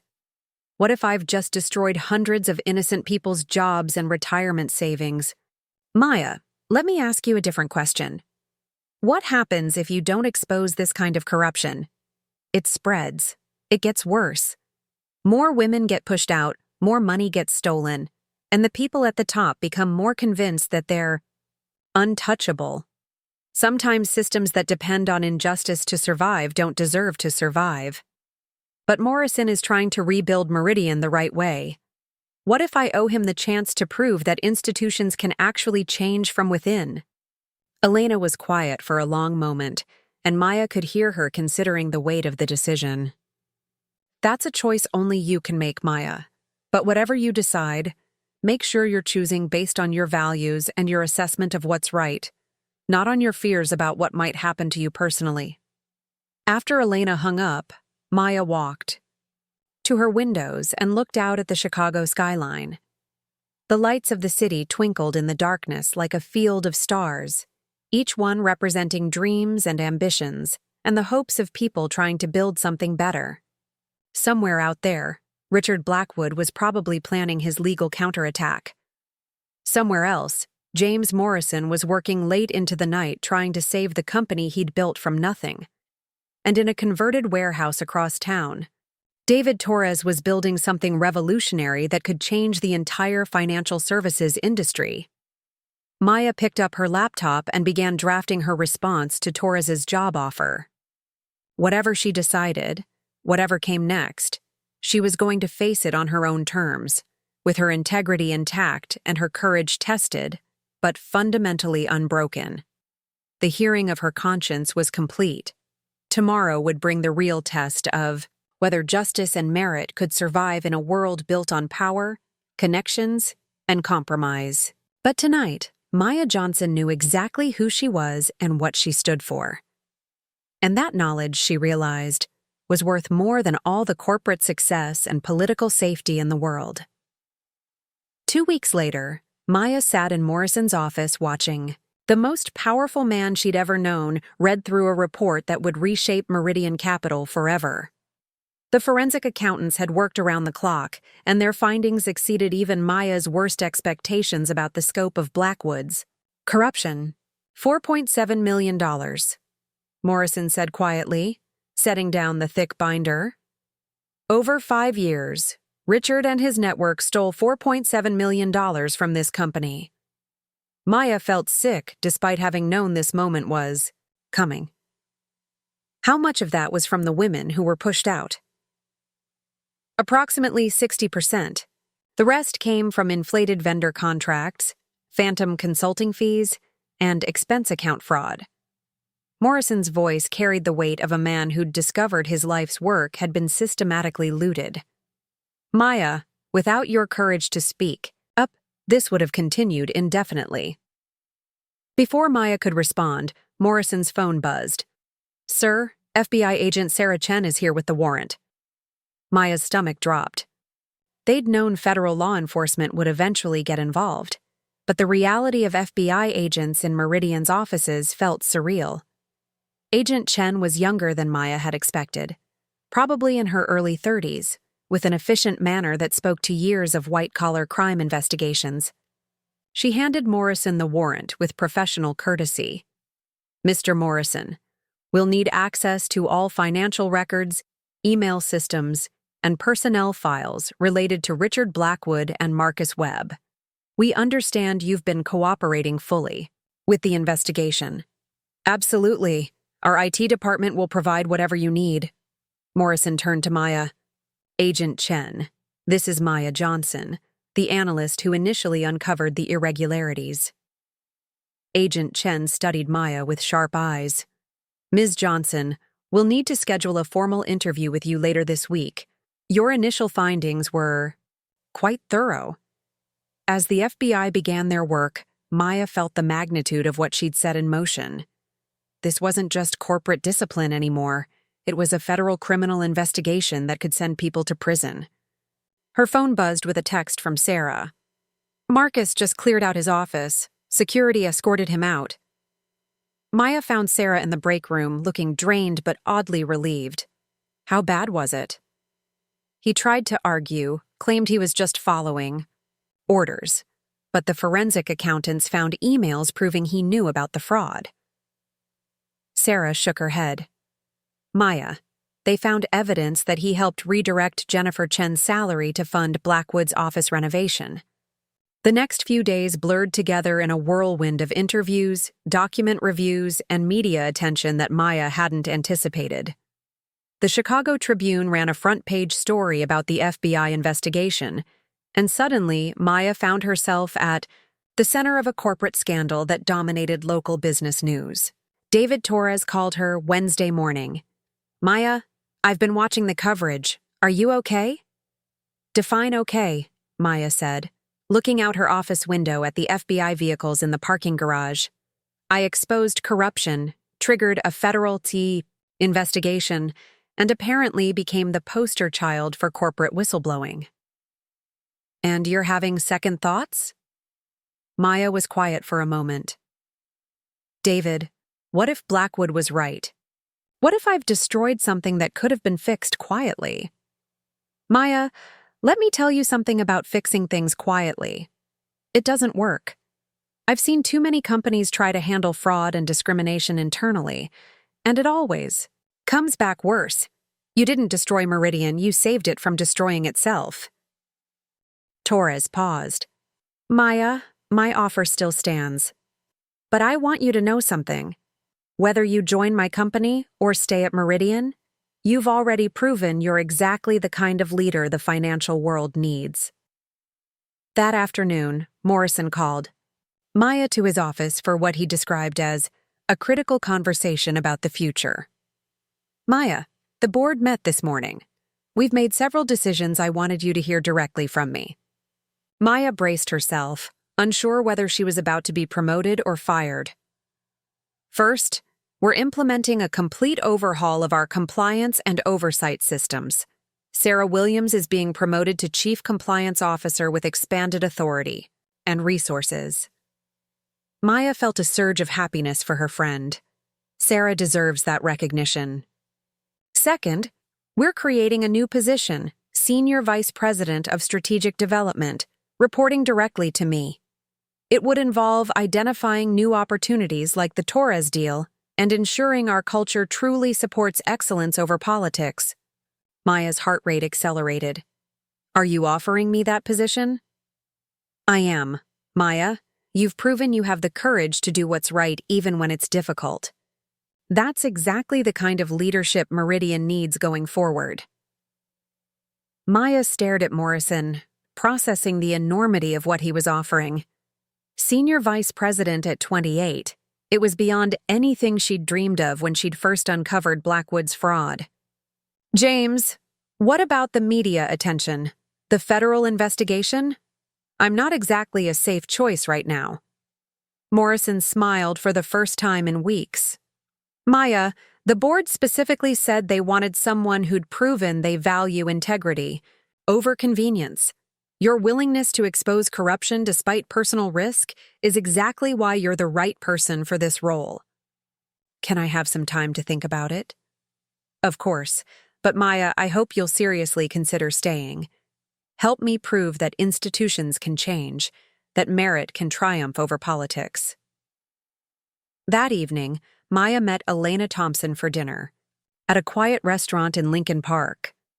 Elena listened as Maya explained the day's developments, the promotion offer, Torres's continued interest, and her own uncertainty about the future. Maya, you're facing a choice between two different types of revolution, Elena said finally. Torres represents burning down the old system and building something completely new. Morrison represents transforming the existing system from within. Which approach do you think is better? Elena smiled. That's not the right question. The right question is, which approach needs Maya Johnson more? What do you mean? Torres will build something revolutionary with or without you. He's that kind of visionary. But Morrison? He's trying to transform a 60-year-old institution that's been corrupted by people like Blackwood. That transformation will only succeed if he has leaders who've proven they'll fight for what's right. Maya spent the weekend thinking about Elena's words, about Morrison's offer, and about the choice that would define not just her career, but her impact on the financial world. Monday morning brought news that made her decision easier. Agent Chen called to inform her that Richard Blackwood had been arrested at his Lake Forest home on federal fraud charges. Marcus Webb had been taken into custody at the same time. Ms. Johnson, their arrests were based largely on evidence you and Ms. Williams provided. The U.S. Attorney wanted me to thank you for your cooperation and courage. Maya felt a mixture of vindication and sadness. She'd never wanted to destroy anyone's life. She'd just wanted justice. Her phone rang immediately after Agent Chen hung up. David Torres. Maya, I just saw the news about the arrests. How are you feeling? Honestly, relieved, but also sad. I never wanted to destroy people's lives. Maya, you didn't destroy their lives. They destroyed their own lives by choosing to steal and discriminate. You just refused to let them get away with it. Torres paused. Maya, I've been thinking about our conversation last week. I want to withdraw my job offer. Maya felt her stomach drop. David, if this is about the media attention, it's not about that at all. Maya, you belong at Meridian. Morrison needs you, and more importantly, the financial industry needs people like you in positions of power at established institutions. You can do more good transforming Meridian than you could starting fresh with me. Maya felt tears pricking at her eyes. Are you sure? I'm sure. Maya, change the industry from the inside. Prove that merit and integrity can win. And when you're running Meridian in 10 years, remember to hire people like us. Tuesday morning, Maya walked into Morrison's office with her decision made. James, I'll take the position, but I have conditions. Morrison raised an eyebrow. I'm listening. Complete transparency in all hiring and promotion decisions. Mandatory unconscious bias training for all managers. And quarterly audits of compensation data to ensure we never repeat Blackwood's mistakes. Morrison smiled. Done. Maya, welcome to Meridian's senior leadership team. As Maya left Morrison's office, she thought about the journey that had brought her here, from the shock of her pay cut to the corruption she'd uncovered to the choice she'd just made. She'd started this fight trying to save her own career, but she'd ended up helping save an entire institution. The reckoning was complete. Richard Blackwood would face justice for his crimes. Marcus Webb would answer for his complicity. And Maya Johnson, the working-class kid from Detroit who'd refused to accept that success made her expendable, would help build something better. Looking out at Lake Michigan from her new corner office, Maya realized she'd found something more valuable than money or status, the knowledge that she could fight for what was right and win. The transformation of Meridian Capital was just beginning. 6 months later, Maya stood before the floor-to-ceiling windows of her corner office, watching. The sunrise paint Lake Michigan in shades of gold and amber. The view was the same one she'd admired from Blackwood's former office, but everything else had changed. Where once corruption had festered, transparency now flourished. Where discrimination had thrived, merit-based advancement was becoming the new reality. Her desk displayed the morning's financial reports, Meridian's best quarter in 3 years. The Torres deal had closed successfully, generating $19. $2 million in fees and establishing the firm as a leader in innovative financial structuring. More importantly, client satisfaction scores had reached record highs as word spread about Meridian's cultural transformation. Sarah Williams knocked on the open door, carrying 2 cups of coffee and wearing the confident smile of someone who'd found her true calling. As chief compliance officer, she'd implemented systems that made Blackwood's fraud impossible to repeat. Morning, boss, Sarah said, settling into the chair across from Maya's desk.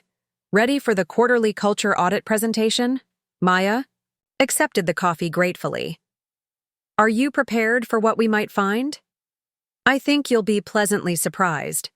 The anonymous feedback surveys show a 40% increase in employee satisfaction, and we've had 0 discrimination complaints in the past 6 months. Maya smiled, thinking about how far they'd come. The FBI investigation had concluded with Blackwood receiving a 7-year federal prison sentence, and Marcus Webb sentenced to 3 years plus restitution. The media attention had initially been challenging, but it had also attracted top talent, who wanted to work for a company that valued integrity. Her phone buzzed with a familiar number, David Torres. Maya, I hope I'm not calling too early. I wanted to check on the quarterly results before our board meeting. David, you know you don't need to check on us anymore. Next-gen fintech is performing exactly as projected. Torres laughed. Old habits. Maya, I also wanted to let you know, we're announcing our IPO next month. When that happens, your success fee from our deal will be substantial. Maya felt a surge of pride. The Torres engagement had become a case study in how innovative deal structuring could serve both client needs and firm profitability. Congratulations. You've built something extraordinary. We all have. Maya, there's something else. I'm starting a foundation focused on supporting women in finance. Scholarships, mentorship programs, that kind of thing. I'd like you to serve on the board. Maya felt her throat tighten with emotion. David, I'd be honored. That afternoon, Maya walked through Meridian's trading floor, observing the energy that had returned to the company. Young analysts worked alongside seasoned professionals in an atmosphere that finally matched Morrison's original vision. She stopped at the desk of Jennifer Park, a brilliant recent hire who reminded Maya of herself 6 months ago. How's the Harrison Industries proposal coming along? Maya asked. Jennifer looked up with the enthusiasm of someone who knew her work would be judged solely on its merit. Almost finished. The debt restructuring model is complex, but I think we've found an innovative solution. Excellent. Remember, if you need anything, resources, support, advocacy, my door is always open. As Maya continued her walk, she reflected on the changes that went beyond financial performance. The company had hired 12 new analysts in the past 6 months, 7 of them women. Promotion decisions were now made by committees with diverse representation. Most importantly, success was once again seen as an asset rather than a threat. Her phone rang as she returned to her office. Elena Thompson. Maya, I've been reading about Meridian's turnaround in the Financial Times. How does it feel to be featured as one of Chicago's most influential business leaders? Maya laughed. Surreal, honestly. Sometimes I still can't believe how everything worked out. Maya, I have a proposition for you. I'm launching a consulting firm focused on helping companies identify and eliminate discriminatory practices before they become systemic problems. I'd like you to be my co-founder. Maya felt her pulse quicken. Elena, I'm flattered, but I've committed to Morrison and to continuing Meridian's transformation. I'm not asking you to leave Meridian. I'm asking you to help me scale what you've accomplished there. Think about it, Maya. You've proven that one person with courage can transform an entire institution. Imagine what we could accomplish if we helped dozens of companies implement similar changes. The idea was intriguing, but also overwhelming. What would that look like practically? Weekend consulting engagements, quarterly assessments, training programs for leadership teams. We'd help companies build the systems that prevent corruption and discrimination before they take root. Maya walked to her windows, looking out at the city where so many other companies probably faced similar challenges. Elena, can I think about it? Of course. But Maya, remember, true leaders don't just fix their own organizations, they help others avoid making the same mistakes. That evening, Maya sat in her Lincoln Park apartment, surrounded by the quarterly reports that documented Meridian's remarkable transformation. Employee turnover was down 60%.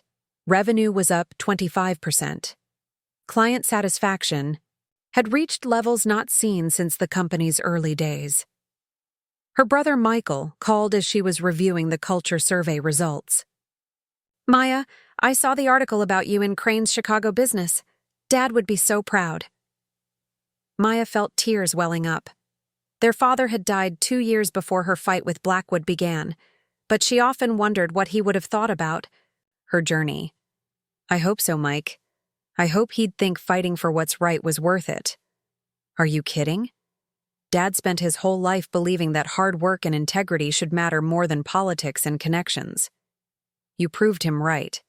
After they hung up, Maya walked to her kitchen window, which offered a partial view of Meridian's tower in the distance. The building was mostly dark now, but she could see lights in Morrison's office, the CEO still working late to ensure the transformation stuck. Her laptop chimed with an email from Morrison himself. "Maya, the board meeting went exceptionally well today. Your quarterly presentation was masterful, and the directors are unanimous in their support for expanding your initiatives company-wide. You've become exactly the leader I hoped you would be." Maya smiled, thinking about the journey that had brought her from that devastating compensation cut to this moment of institutional transformation. She'd started this fight trying to save her own career, but she'd ended up helping save an entire company and possibly changing how business was conducted throughout Chicago's financial district. Elena's offer represented a new challenge, the opportunity to scale her impact beyond Meridian. But it also meant taking on the responsibility of helping other organizations confront their own systems of corruption and discrimination. Maya opened her laptop and began typing her response to Elena. "Elena, after thinking about your proposal, I believe you're right about the opportunity to create broader change. I'm interested in co-founding the consulting firm, with the understanding that Meridian remains my primary commitment. If we can help other companies avoid the problems we faced here, we'll be doing something important for the entire industry." As she hit send, Maya realized she was no longer the analyst fighting for recognition that she'd been 6 months ago. She'd become something she'd never expected, a leader whose influence extended far beyond her own career success.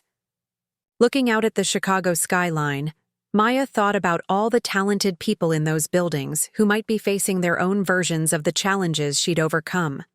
Tomorrow, she would begin the work of ensuring they wouldn't have to fight those battles alone. The new foundation was built. Now it was time to help others build their own. Maya Johnson, the working-class kid from Detroit who'd refused to let success become a liability, was just getting started. The financial world would never be quite the same. Up next, you've got 2 more standout stories right on your screen. If this one hit the mark, you won't want to pass these up. Just click and check them out. And don't forget to subscribe and turn on the notification bell so you don't miss any upload from us.